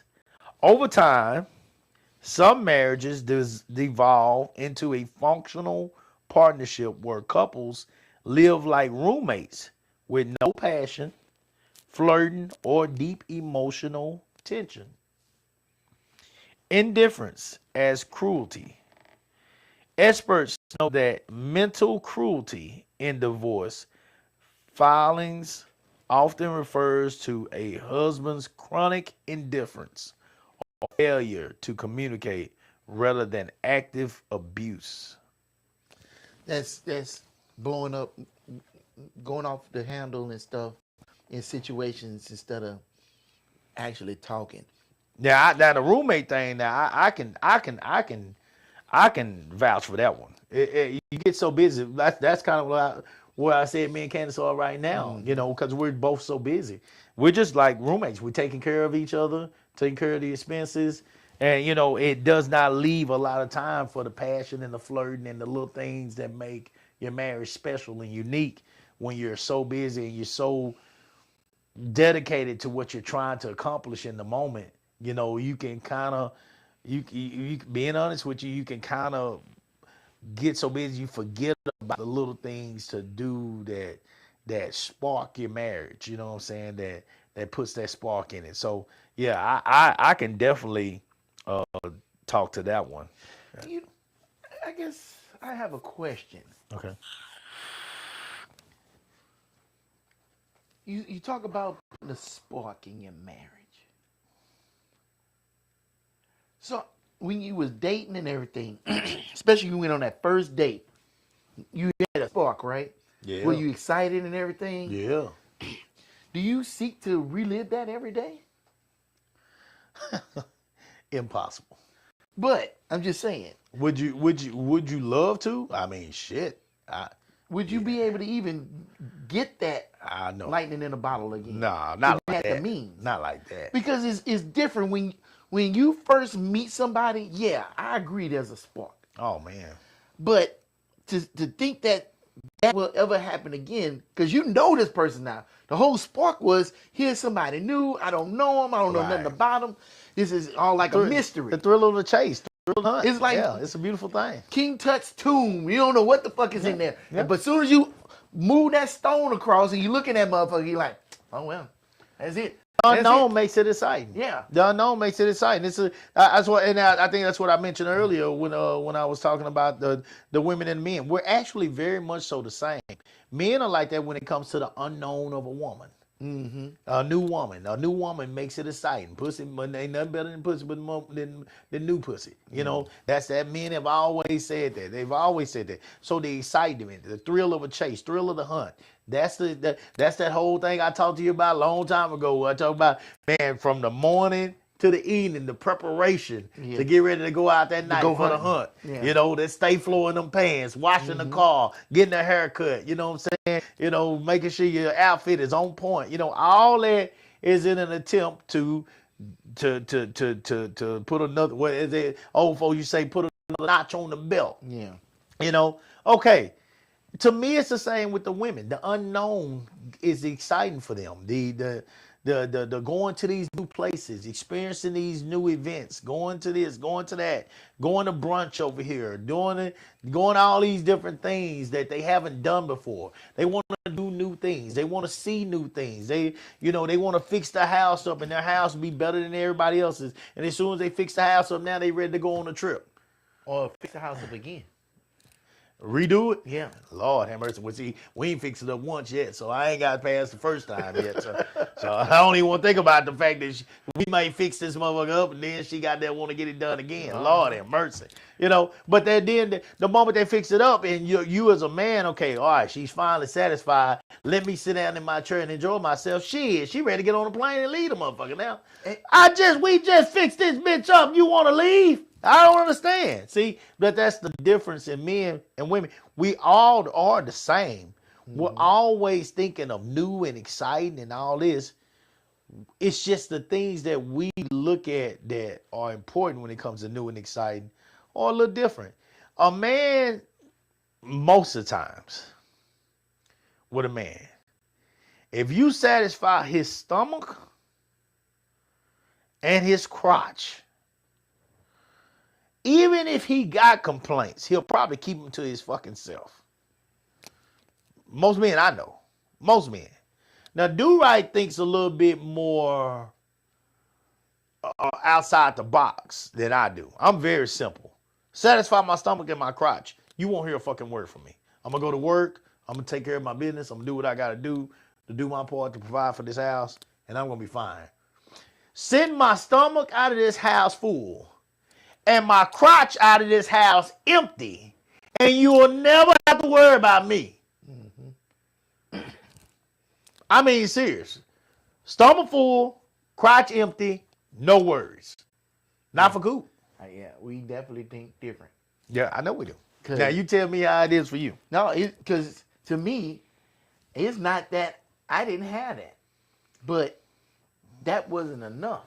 Because she can send you out the house with a full belly and empty balls, but you don't want to come home because that shit comes with a high cost. You know what I'm saying? Yeah, she'll sit up here and do all that shit and nag the fuck out of you all goddamn day. I want to believe that if a woman is really putting into you like that, I want to believe that this might be where I'm thinking of a fairy tale. And you correct me on this, dude, right? If a woman is putting that type of effort into her man, and I ain't talking about no daily thing, but like weekly, consistently, pretty much through a week. If a woman is putting that kind of effort into a man, I want to believe that this ain't a whole lot she's gonna have to nag about. Shit. I want to believe. If you ain't living up to the way she see you, yeah, she gonna nag. Give me an example. So, I believe in my travels on this planet that a woman has a vision of the man she sees herself with. Okay. And when she put that vision up to you, some of you fit and some of you don't. Okay. The parts that I think that's fit, all of us. Men got a vision of a woman that. Yeah, but we'll take what we can get though. And the problem is we'll take what we can get. Where I've seen that women want to mold you into that vision that they have. And men will take what they can get until they can get better. Because if you like big titties, you'll be with a chick that don't have big titties. You definitely will, or don't have a big ass, or all those other things. Hell, you'll even be with a woman that can't cook. You'll still do it. Yeah, we'll do it. Yeah, you will do it, and you'll be happy. And you say, "Can I get another?" But that woman has that vision of that man. And But if you until step- you get, But you if you fit step that out mold. though, that means you wasn't satisfied with her. You might not have planned on leaving her. Because that's one thing about men. A lot of times men step out the house and they step out to live the fantasy for a moment, but they planned on coming back home. Most time men never planned on leaving the house. Sure. But if you stepped out, something was missing. Yeah, but if a dude is stepping out, you have to ask yourself, did you make the right choice in the beginning? Because if you made the right choice, then you wouldn't have a reason to step out. If you accepted what you got. Because a lot of times you're not going to accept the fact that you married somebody that is not a whore. She's not a whore. You can't expect her to be able to do some of these things that you probably experienced with some of these other women. There's a reason you didn't marry them motherfuckers. Yeah, and I think a guy would be reasonable and logical to understand that and say, okay, the woman that I married That's is where not guys gonna a be... lot of time ain't trying to be reasonable. They still want those things. They still illogical. They still want this woman that can suck their plasma out of them. That's not gonna happen. You know what I'm saying? But you want a woman that's but wife material. Well, 9 times out of 10, wife material is not the woman that's sucking plasma out of you. Yeah, we want a lady in the street but a freak in the bed. But that woman, well, she can exist, but not at the level that you're talking about. She's not the one that can work a pole. Yeah. She's not the one that can flip upside down on a goddamn pole. She does. That's not her skill set. Yeah. Her skill set is not that, and that's the reason why you married her. You didn't marry her because she could flip upside down the pole. Because the one that can flip upside down on the pole is probably not gonna keep that. This is what you're gonna be thinking. I know this is what I'll be thinking. They're not gonna keep that skill set just to you. That skill set is making money for them. That's just like going out here for the women and getting a guy with 12 inches of penis. I'm telling, if you got a guy that got 10 to 12 inches of penis, 9 times out of 10, he ain't gonna keep that motherfucker just between you and him. Why would he need to? This is a circus. Right This now, is a circus. This is a magician. People will pay for this. People will pay to see this. He can make money off this. This is a legendary hammer. This ain't the average hammer out here we talking about. So if you got a guy that's got 10 inches of girth hog in his drawers, he's probably gonna share this with the world. You know, it's gonna be hard for you to keep that in your address. yeah. I mean, and on both sides of that, if she got all them skills doing all that stuff, yeah. Why would she just settle for you when she's got all of these options? Or not take any of the options and just get paid off of it. Delarice said, "I have got a girl whose pussy is so good. If you threw it in the air, it'll turn into sunshine." Fred looked up. Rich Brown say, "I don't want to meet her." I do. So don't. I do. Hey, man. So don't. Hey, look here. If you got a girl who got that type of vagina, it's going to be hard. No, you better know how to fight. You better know how to fight good. Because your ass is going to be fighting every single goddamn weekend. I don't want to marry that girl. I'm with Richard Pryor. I don't want to meet her. And just think, hold on. What happened by the end of it? She was lady heroin. The police show up. This nigga and all sorts of shit. No. I know it's sunshine because trouble comes along with it. Richie Vito said, "Just because your name heroin don't mean you got to sell it." Yeah. You know It's a lot of bad stuff what that like is? The devil. Yeah. And he is always on your shoulder. Yes. I don't want that for a wife. Yeah. I'm happy with you. Yeah. Because here's the other thing. She might have all them skills, ain't got no other skills whatsoever. Yeah. She can't even go to the grocery store and go buy you some ramen noodles. She ain't needed to. Yep. So She ain't needed to. that's why I say a guy will settle for a woman that don't have all these things because the other skills are way more important. Right. And As you mature and you develop and you get older, you understand those Yeah. things. Some people do, some don't, because there's a whole lot of guys out here tricking off on girls like sunshine. But are you able to turn a cheek to the opportunity with sunshine if you had it that night? oh, You know what I'm saying? well, in my 20s, hell no. Hell no, I wouldn't.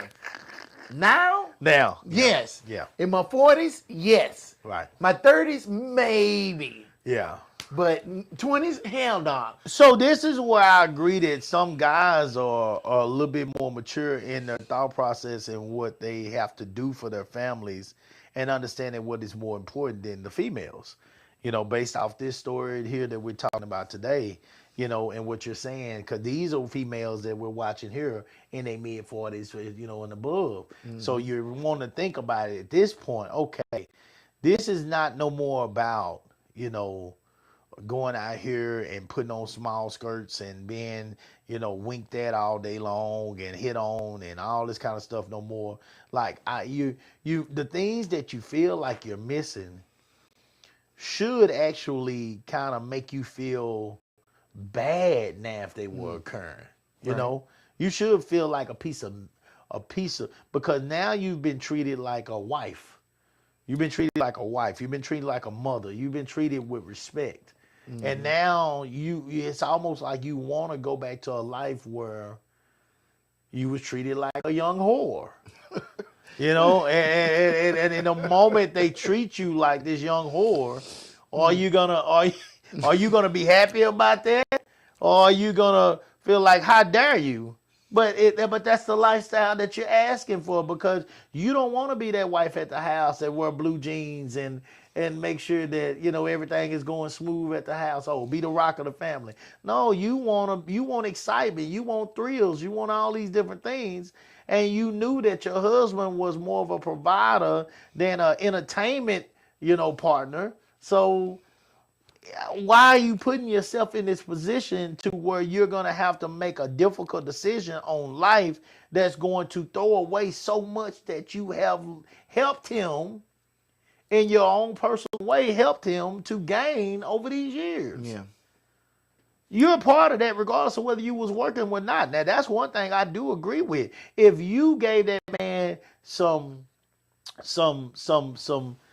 calm and peace at the house with making sure and figuring out that the family was fed or the house was clean or the kids were going to school the way they were supposed to, like they had all the support and participation that they needed when it came to extracurricular activities, whatever it is, and you actually took a little stress off him every once in a while by giving him a piece of that thing and doing all that, then you have helped him to accomplish whatever he's accomplishing. And now, because you are bored, you want to throw away all these things. None of that shit makes no fucking sense to me.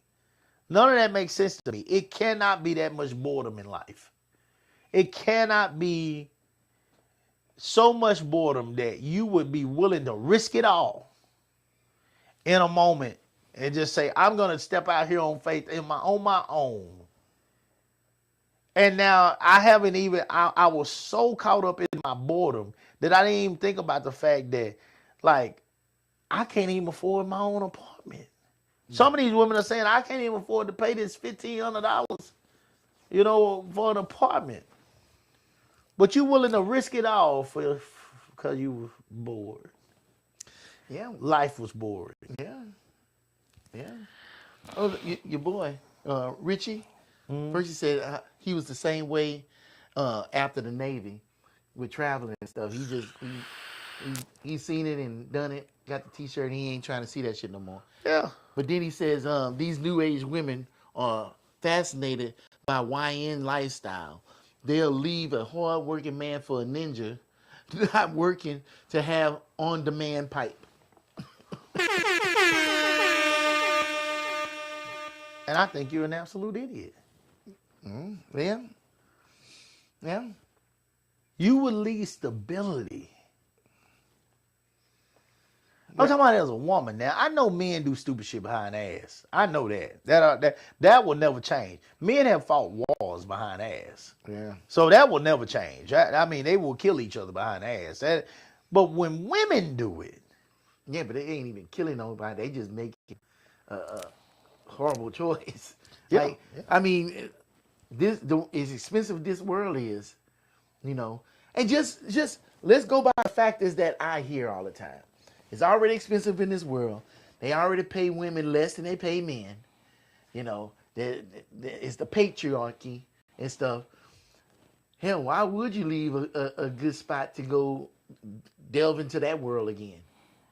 You know, it's like, I wouldn't do it. Shit, if I'm set up good and my only other option is to get my ass kicked, like literally, if I stay in this house, I'm good. I don't get my ass kicked. If I walk outside this house, there's somebody waiting at the door to kick me in the ass. They're going to kick me in the ass every fucking single day. Maybe I'm just going to stay my black ass in the house. Right. You know, am I bored? No. And I don't know. I don't get the bored thing either because, like, I'm with Melinda and I am never bored. If anything, I'm overstimulated. I need a break. Right. So when she want to go out with her girls, I'm like, please do. Yeah. That shit, I can sit down in here and recuperate. Right. You know? And I don't know, maybe if we treated our women like that, or I mean, like I said before, and that's the way I treat Melinda. You got that sand in your hand, you squeeze your hand, all that sand gonna run out. Right. Allow her to go have a good time. Allow her to do some stuff and not worry about who she doing it with. Because if you give her that space, 9 times out of 10, she's going to come back. Right. If she don't come back, that she was already planning not to come back anyway. Right. And you were too late with your thinking. Right. But if you allow that woman to sit up here and be herself and find her happiness, then she wouldn't have to depend on you to make her happy. Yeah. Because you'll never That's succeed. what you don't want. You don't want her Yeah. depending on you for your happiness. I absolutely agree with that. Yeah. Absolutely agree. Let me finish these up. Life transitions and empty nest clarity. Significant milestones often act as a catalyst for leaving. The empty nest. When children leaving home. When children leave home, the primary glue of the marriage is gone. Women may realize they no longer have a friendship or shared vision with their spouse. Yes. And the only thing that was keeping y'all together was them kids. Soon as they graduate, they turn that tassel to the other side, it's a wrap. Lord have mercy. Lord have mercy. They out the house, they in college. Oh, you know what? My bags is packed too. Oh, Same man. thing. She taking the kid to college and not even coming home. Oh, man. You thinking you done did well as a man, done raised your children, had success, got them out to school or whatever they going to go to, and shit, your woman going out the door behind them. And you know what would make it shittier? That all them kids wasn't even his.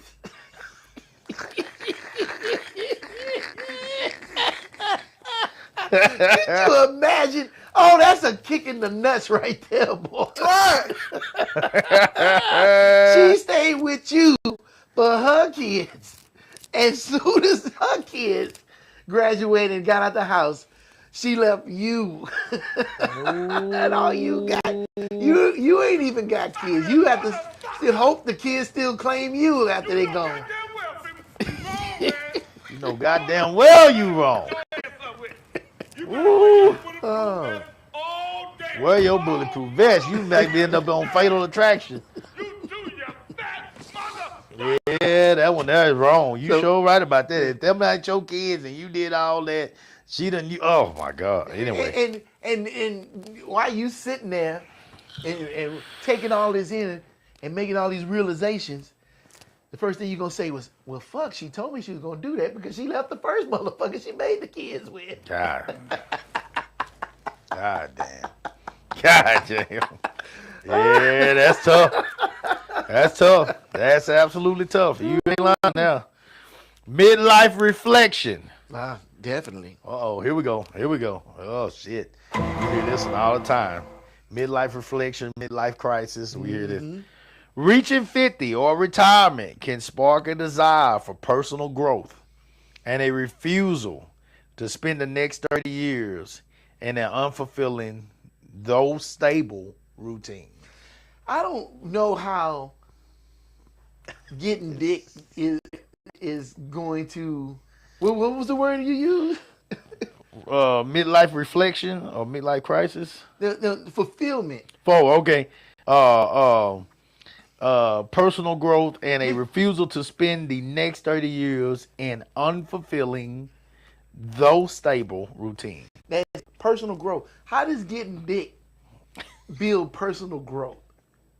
I mean, for real, how? Even with dude, how does pussy build personal growth? But yet, your ass won't go to therapy and actually work on your damn personal growth. Like, you get out that marriage. Rick. I'm done with this shit. I'm tired of being bored. I need to build up on myself. I'm gonna worry about me and don't get no therapy to work on yourself. Like, what are we doing? Hell, you could have got the therapy and stayed in your marriage and probably made it better. Yeah, yeah. With somebody you already know. Yeah. You already know what to expect, but you want to go out here and meet somebody else. Man, the other week, I went to that club. I don't remember the name of that damn club, but it was this black guy in there. He had on a blue fedora, tilted to the side, and that's what made me spot him. And he was talking to this white lady, and that white lady was eating up every goddamn word he was saying. I said, boy, he gonna be knee deep in that pussy by the end of the night, right?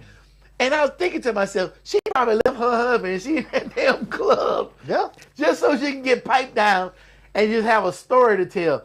And it's like, but you could have stayed home, still got piped down, and you wouldn't be sitting up here in this club worrying about who you gonna get to pipe you down. It's like, What are we doing? This don't make any sense to me.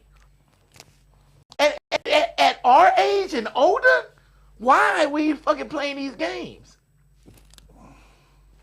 I don't get it. What's even the point of playing games? I think we biologically have a need to be with somebody. I'm glad you said that, because I heard from old school that the game never stops. Old school told me what game? Did he tell you which game? Didn't quite say that. Yeah, because the game is gonna be different for everybody. Oh, but he said the game never stops. Dude, I have no desire for fucking every woman in this world no more. No desire. Well, I think he meant the game in the household when he was telling me that. What that mean? You always got to be on top of things. You can never get too routine. You can never get too this, too that. He was like, you always got to be on top of stuff because the game never stops. A woman's desire for the game never stops. So you got to live your life on pins and needles at all times. That's pretty much what he was telling me. Yeah. So wait a minute. This kind of reminds me of work. It is. The reason why I say that is work. It's the hardest job you're going to have. Because expectations always seem to go down the ladder, but expectations never seem to go up the ladder. Think about that with your job. How many of your expectations actually go up the ladder? Probably none. Right? But then there's a ton of them motherfuckers falling on top of your head every single day. It seems like it's the same thing. These expectations all come down from her that you got to fulfill, but what expectations are going up the ladder? When the last time you said, baby, when you going to take me to dinner one day? And expect it. When you going to give me a gift that ain't a tie or some underwear? And she get it. Or socks. We don't even fucking voice our expectations no more. We don't say a goddamn thing because we already know in our mind and heart that shit ain't finna happen no way, no how. And what do we want most of all? Peace.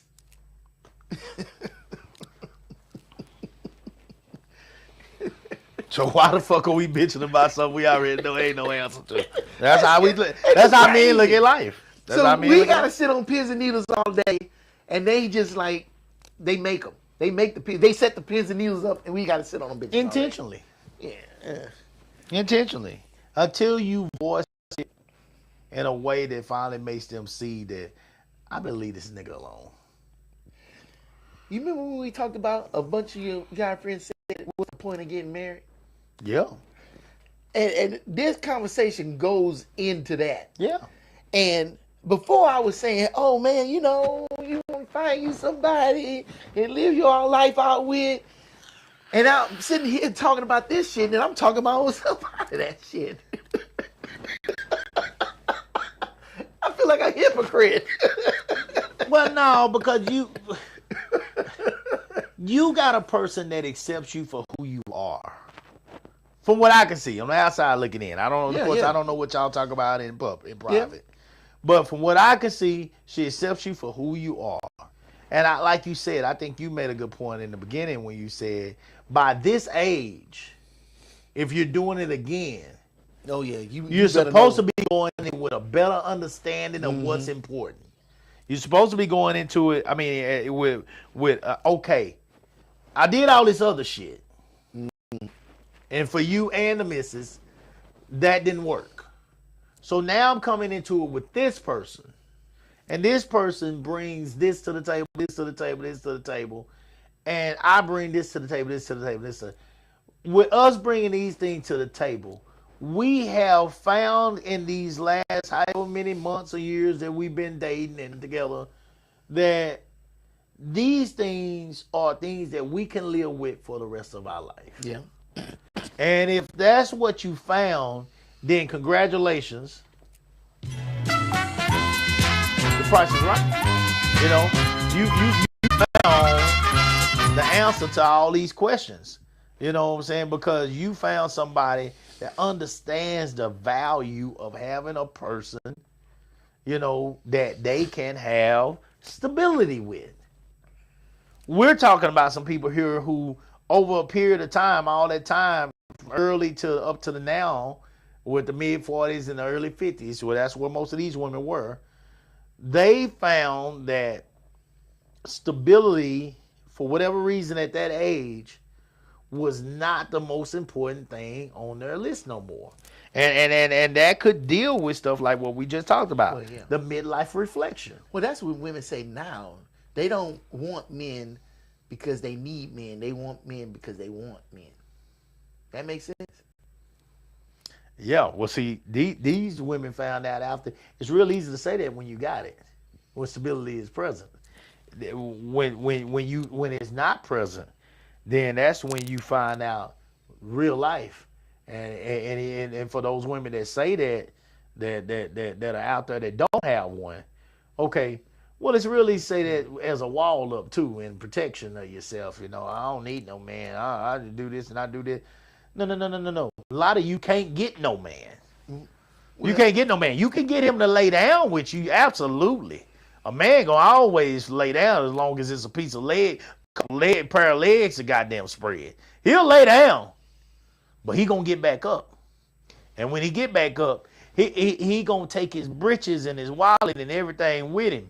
You see, and ain't gonna be no drawers left in. See, you know how women sometimes come to your house and they'll, you know, if you dating and they'll leave a drawer with some panties and all that kind of stuff over there. Mm-hmm. I can honestly tell you, when I was dating back in the day, I ain't never had a drawer at no girl's house. I came with what I had. I left with what I had. Simple as that. You know what I'm saying? If I had something to stay over to her house, I brought a bag. You know? And when I left, when I got out the shower, I put my dirty clothes back in that bag. I didn't leave no dirty clothes. I didn't leave no drawers over there to put on or nothing like that. Because honestly, if I was at your house standing at night, I wasn't wearing drawers anyway. I ain't need no drawers. That's how I thought. I didn't leave no drawers. I knew what my drawers were. They was at my house. Ain't leave no drawers. Okay, let's finish this last one. Financial independence. Here we go. Modern women are more financially independent than previous generations. That wasn't the case with these today that we were talking about, but here we go. This allows them the freedom to leave a marriage that is simply mediocre or unfulfilling without fearing for their basic survival, a choice many of their mothers or grandmothers did not have. Okay. There are a lot of women out here that are doing well financially. You know, it's pretty much an understood thing that more women are going to get more education and all that kind of stuff to put themselves in position to get quality jobs. That where grandmas and all that had to put up with Papa was a Rolling Stone, that ain't necessarily the case today. Okay, a lot of women move on now because they don't got to sit back and rely on that man's check to provide for their family. So that is a good place for women to be in, to not have to be financially stable, dependent on a man. However, these women that we were watching in these videos today, most of them made it clear that the man was the breadwinner. And for you to, none of these women, by the way, said that they men were abusive or controlling, and I never heard none of them say that. These were all women that just chose to leave basically because they were bored. So they wasn't financially stable. They were not these women right here. These financial independent women. They were not these women. And they chose to leave anyway. Which means that in the end, when we talk about what's most important to women and they talk about the finances and all that kind of stuff a lot of times, even that is not the most important thing. It's just another thing on that checklist that they made a long time ago. Well, in the same video, they had a woman. She was at the door. A lot of those were skits, but whatever. She was at the door. But they real, though. That happens. Yeah. I know it happens. I know it happens. I know it happens. I've seen one before. She said. And she was an idiot, by the way. I come by to get my Valentine's Day gift. Oh, my and God. He said, yeah, that was Why terrible. would you think I have a Valentine's Day gift? Why would you not have a Valentine's Day gift with me? I just came by to pick it up. and everything. Well, we ain't together no more. Right. Well, we can get back together. You can give me the gift. We take a couple of pictures, and if it's cool with you, we break right up again. She wanted this purse. Yeah, she said something about a purse. I think. And she kept going. She said, I don't understand what you're not getting about this. That was probably the stupidest one on there. And I was like, well, I don't understand what she's not getting about this. Because why would he get you a gift if y'all not together no more? I ain't buying you shit. And then he said, well, you broke up with me. Well, that's fine. We'll get back together. You'll get my gift. And I tell you what, you can break up with me this time. I would have tried to slam that door and hit her in the nose. She's crazy. That was the dumbest one on there. That was no, she wasn't the dumbest one. The dumbest one was the lady. She said, "Don't call and contact me no more. You know, we are done. That's why I broke up with you. You have no understanding." And he said, "Okay." He started closing the door. She came back. Wait a minute. Let me come in and we can talk about this. We can discuss this and everything. We can talk about getting back together and stuff. He said, well, wait a minute. You just said we're not getting back together. Shit, that's right. We ain't getting back together. That's why I left you in the first place and everything. And I think that was the first one. No, that was like the third one. That was the third one? Yeah. Okay. Me and Melinda watched this yesterday in the bed. And she looked at me. She said, there's really women out in this world like that? I said, let me tell you something. Yes, and then abundance. I got a story for you. Story time. You ready for a story? Come on. Go ahead. Put the rigs on.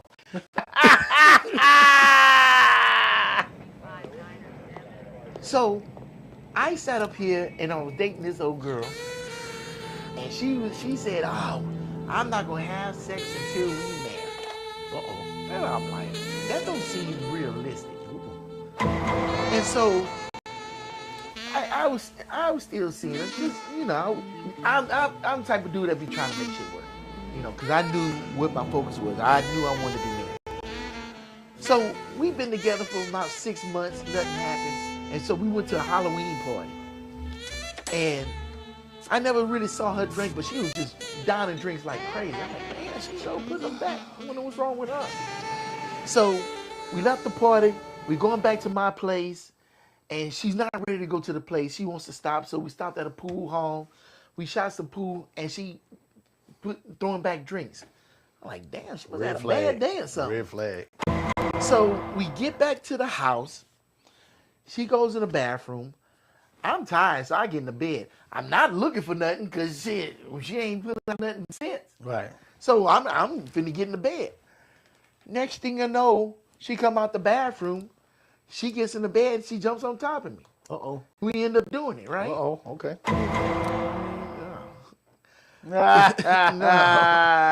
So after we done, she hops up, throws on our clothes, and she's running out the house. I'm like, where the fuck is she going?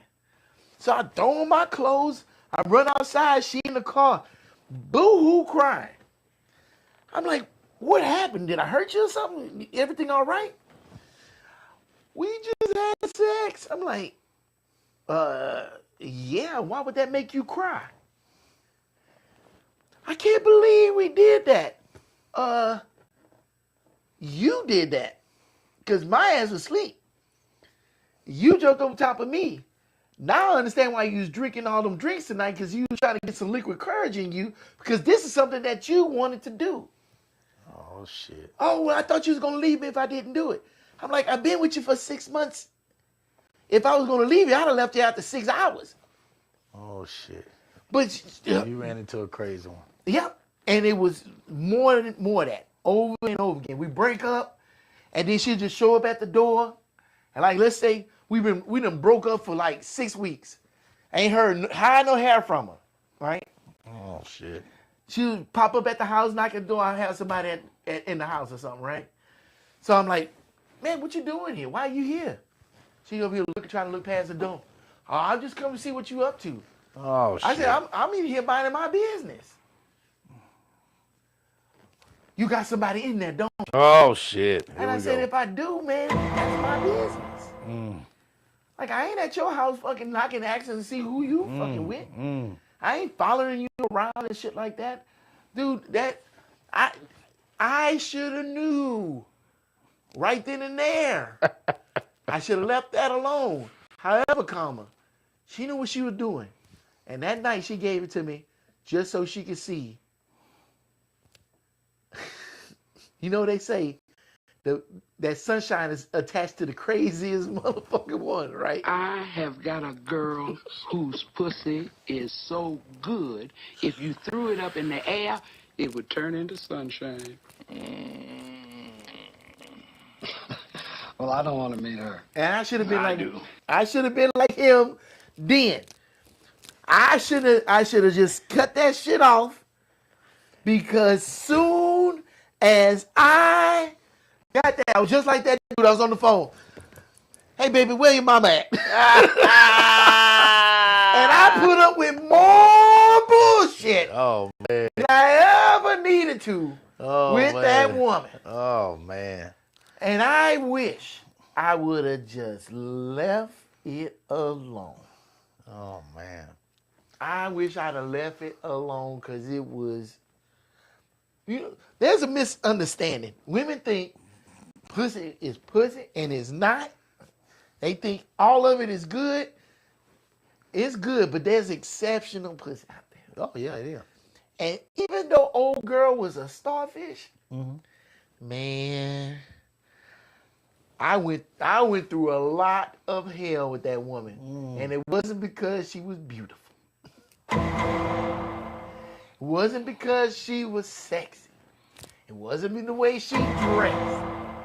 It was, look, she did minimal effort, but some people just know they ain't got to do a whole lot with what they got. And all I can say is I feel sorry for the next man that come behind me, because that dude is in absolute trouble. Absolute trouble. You better not even own a phone. Don't even own it, because She blow it up. fuck blowing it up. She gonna track your every move. Oh my god. What? She gonna know every stop you made, how long you was there. Oh man. She gonna go visit that place to see what it is. Try to see if they got receipts. Like, seriously, bro. Bat shit crazy. Like, if you gotta do all of that, maybe you shouldn't be with that person. Yeah. Yeah. And if your mind doesn't register that, that legitimately makes your ass crazy. For real. Any young person, if I see a young dude with somebody like, I'm like, dude, you better run as fast as you can. You better run like Kunta. With a fucking chopped off foot, you better run. With that foot chop. Run anyway. Keep running. Keep running. Yes, Lord. You better run like Donald Glover in This Is America. You better run.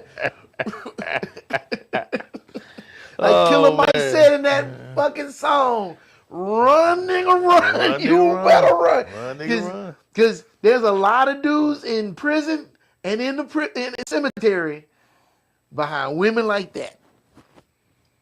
There you go. Well, that's it on my end. I just say, You ain't never run across a woman like that? You, not your partner. You. no, You are so lucky. no. Because once you stick your dick in one of them women, boy, you are cursed. I've never had one.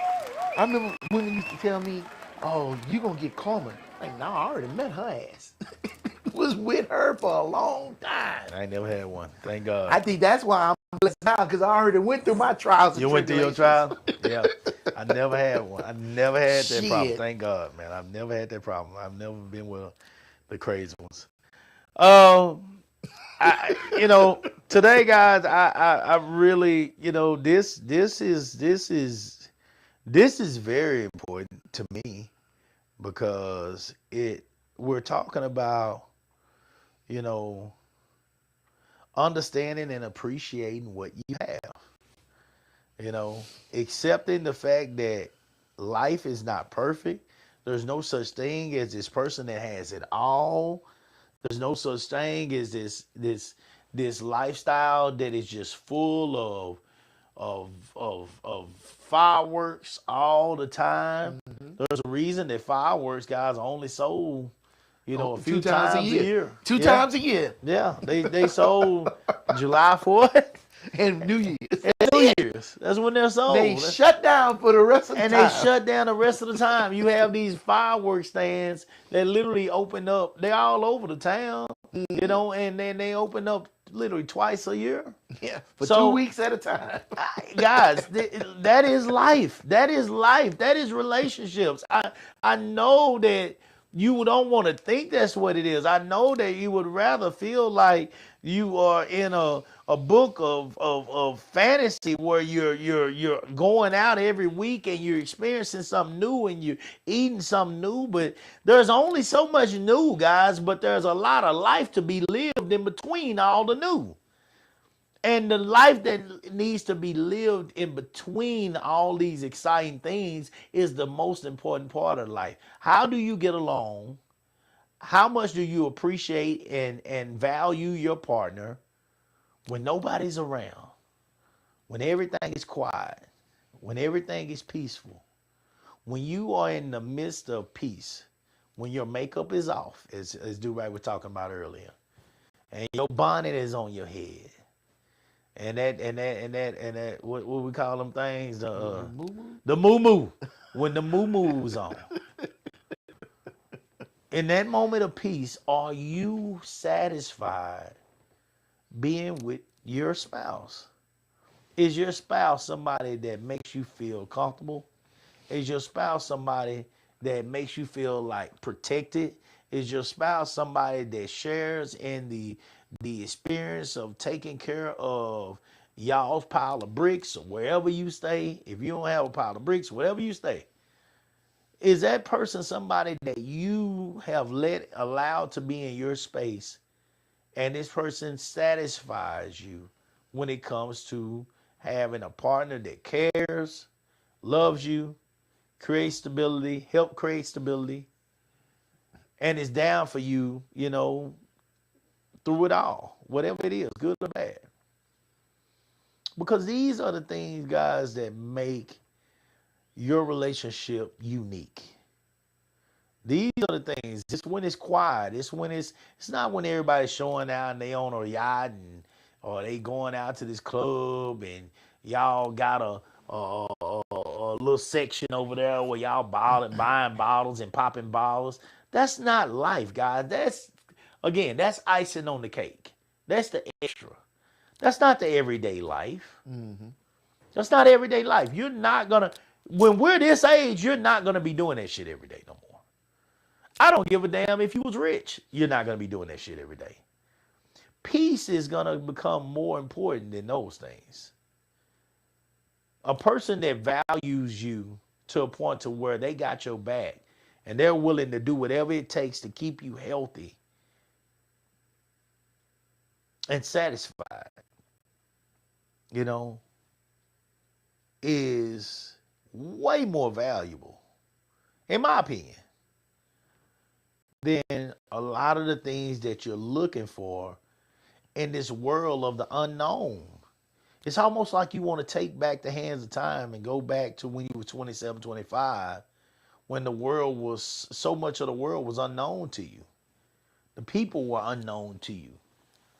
You couldn't even trust the friends that you had around you at that time, because honestly, at that age, you really don't know what to look for. You think you do, but you don't. You don't. We've seen too many of these YNs turn on one another the moment that shit got hot. The moment that goddamn burner was turning on that grease, them motherfuckers snitching their ass off. They doing everything they can to save themselves. So at that age, you truly do not understand what real relationships are about. You just don't. I wish you did, but you just don't. But some of those relationships from that young age are going to make it on to when you're 40s. Some are gonna make it. And for those, man, you can be truly proud because you have experienced something amazing for all these years.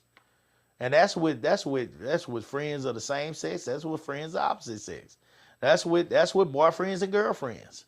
You know, some of those relationships are going to make it. Some of y'all are dating right now at 17 years old. Some of your kids are dating out there at 17, and they're going to make it till they 50. You know, being together, being in 60, 70. You know, they're going to make it all the way through. And for them, that's amazing. But I promise you, you did not make it that far at any age. I don't care if you met each other at 17 or you met each other at 37. You did not make it to that point in your relationship or your marriage, whatever it may become, worried about a whole bunch of bullshit that does not matter day to day. Finding time for one another to do things that are intimate, romantic, you know, quality time, absolutely. We all need to do better with that. I for sure need to do better with that. Especially during this time of the year, because it's track season. I got so much going on. So I for sure need to do better with that. I'm the first one to raise my hand, because I can admit to you and everybody else, including my wife, that I am not perfect. She knows it. I'm not perfect. I'm very good at some things. But I have my downfalls too. You know? And so I got to work. You get to continue. I think that's what when I was telling Dude right earlier, you know, old school was saying the game never stops. You know, the game keeps. I think that's what old school was talking about. You always got to prep yourself and prepare for the things that you have to do to keep some excitement in your relationship. And I think we all fall short at times. But don't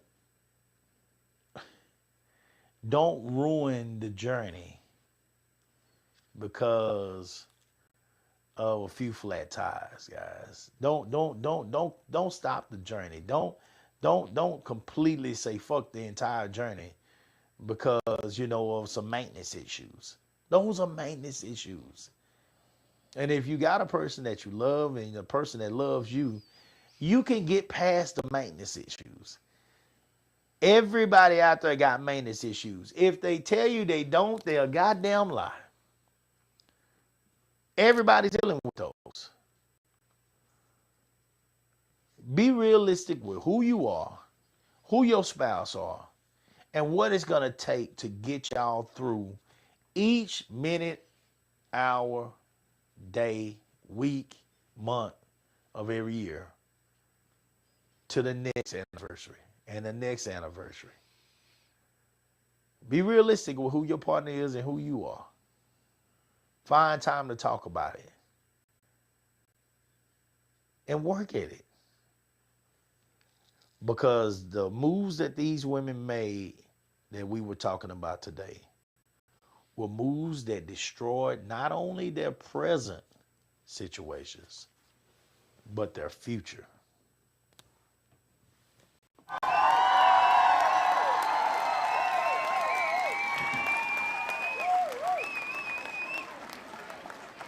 Do I take us home? All right. So, I had a friend of mine. He was a motivational speaker. Talked about marriage a lot, and he gave this example. He said, marriage is like two businesses merging, and they don't take that lightly. They check and see what the assets are that each company has, what they bring to the table, if you will, and then it's all looked over. They merge, and they become one business operating as one. Not two separate businesses, but one business. Mm-hmm. You know, like ExxonMobil. Mm-hmm. It's still ExxonMobil. Right. It ain't no Exxon and Mobil, and now they just gonna, Mobil is bored now, and they gonna sit up here and they gonna go do their own thing, and they gonna be Mobil. Right. Y'all done merged everything together. You ain't got shit no more. Right. They would, and they wouldn't be able to survive. Now, a lot of people can understand that when it comes to business. Business, yeah. I don't understand why we can't understand it in marriage, because marriage is just a business. Because you are two people and you merge your assets together, and you sign a contract, a legal contract, recognized by the government. Yep. That y'all two are this one merged company operating the same. Yep. And bar misdoings, illegal shit and stuff like that, that's how y'all should move. Right. Now, I would say before you get in this merger, maybe you shouldn't try to see what you have on the table, because I think that is something that's misleading, and that's leading a lot of people awry, especially young people today when they say, "Oh, what you bring to the table? Why should I get married?" Yeah, I think you're doing it for the wrong reasons, because really and truthfully, what is that woman bringing to the table that you really looking for a guy? Shit, that thing. That's not bringing nothing to the table. Shit. You know what I'm saying? So I'm saying that to say, find the real things that really matter to you to look for in that partner. Because looking for how much they make makes no sense, because you could be making that today and not making that tomorrow. Right. If you're looking for physical beauty that's here today and can be gone tomorrow, the superficial stuff is not lasting. You need to look for things that are meaningful. Right. Looking for a caring person. If you look for a real caring person, that's going to carry over not only to yourself, but your family, your children, and everything else. That makes sense to look for. Right.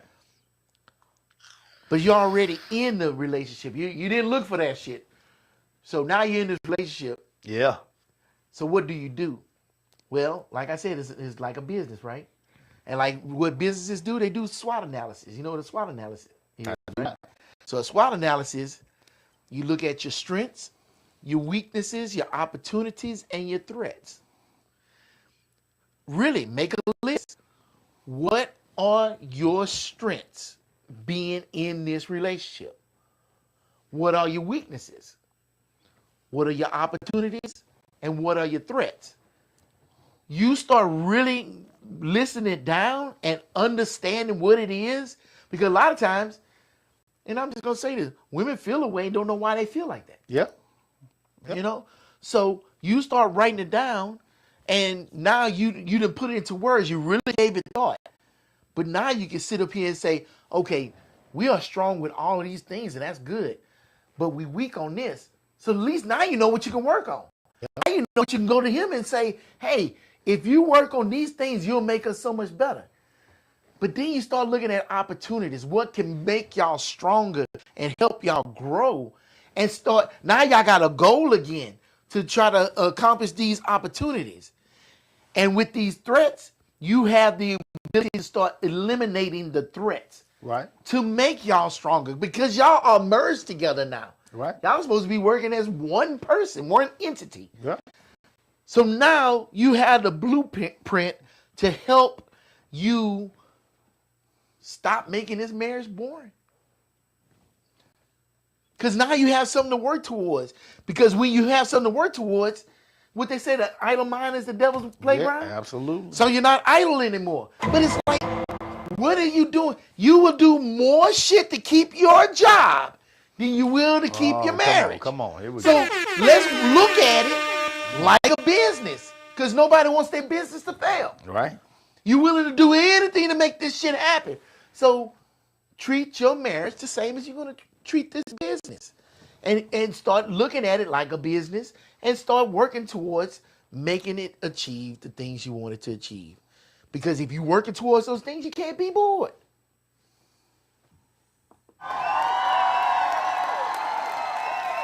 You like that? You can bring out a collection plate for this man today. Outstanding. Outstanding. I think we covered it. I think we covered it, guys.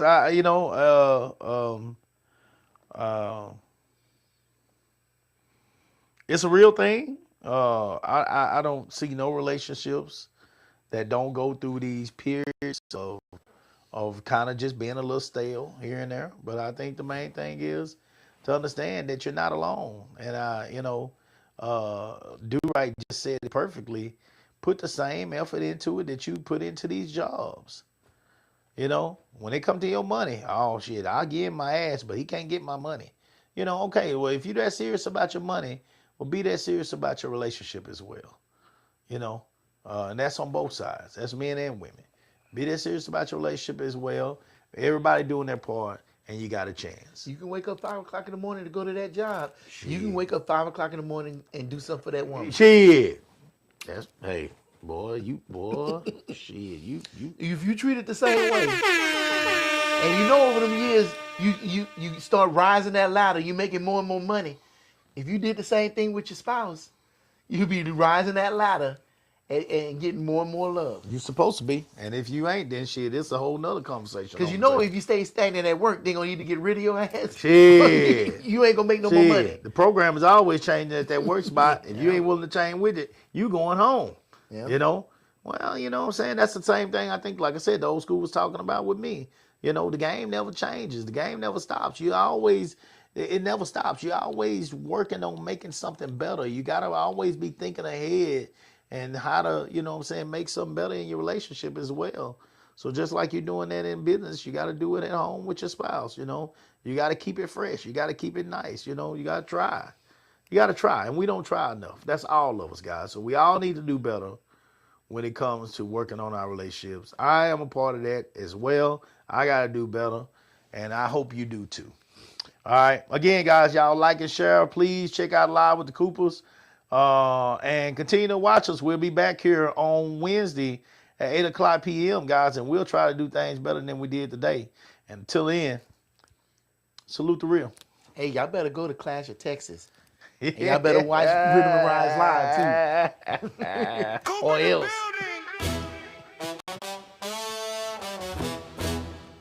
Mr. Durant on the track. Hey, Rick! You already know what it is. Am I still them boys? Salute the real. Let's go.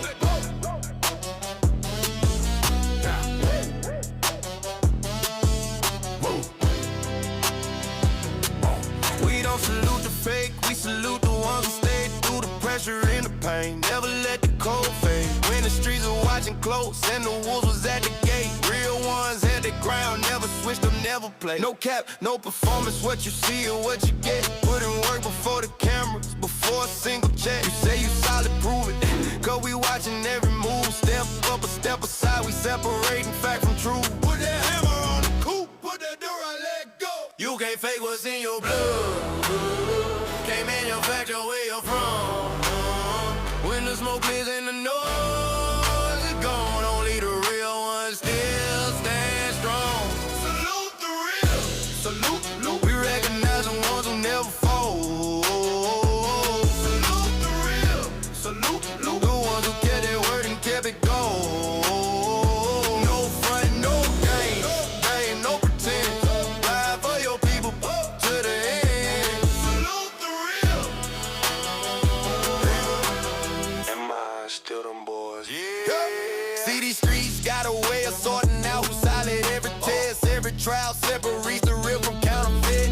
They claiming they authentic, but the proof ain't in the words. Actions over statements, let the record be heard. You hear them talking loud, but when it counts, they disappear. Whole lot of noise, but not a single thing sincere. Bullshit. We call it like we see it on the side, no sugar coat. Hey, Rick, Scoopin', Mr. Durant, hold it to your blood. Can't manufacture where you're from. When the smoke clears and the noise is gone, only the real ones still stand strong. Salute the real. Salute. We recognize the ones who never fold. Salute the real. Salute. The ones who kept their word and kept it gold. No frontin', no pretend. Ride for your people to the end. Salute the real. Am I still them boys? Yeah. Put that hammer on them. No apologies out here. We built on what is real and what is real has no fear. Every fraud gets exposed, every poser gets revealed, every lie gets dismantled, every fake deal gets repealed. Bullshit! This is salute the real. We don't play that game. Coop running the show. Mr. Durant with the flame. Hey Riggs, hold it down. You know we can't declaim. Am I still them boys? Still them boys. Salute the real. Salute. We recognize the ones who never fold. Salute the real. Salute. The ones who kept their word and kept it gold. No front, no game, no pretend. Ride for your people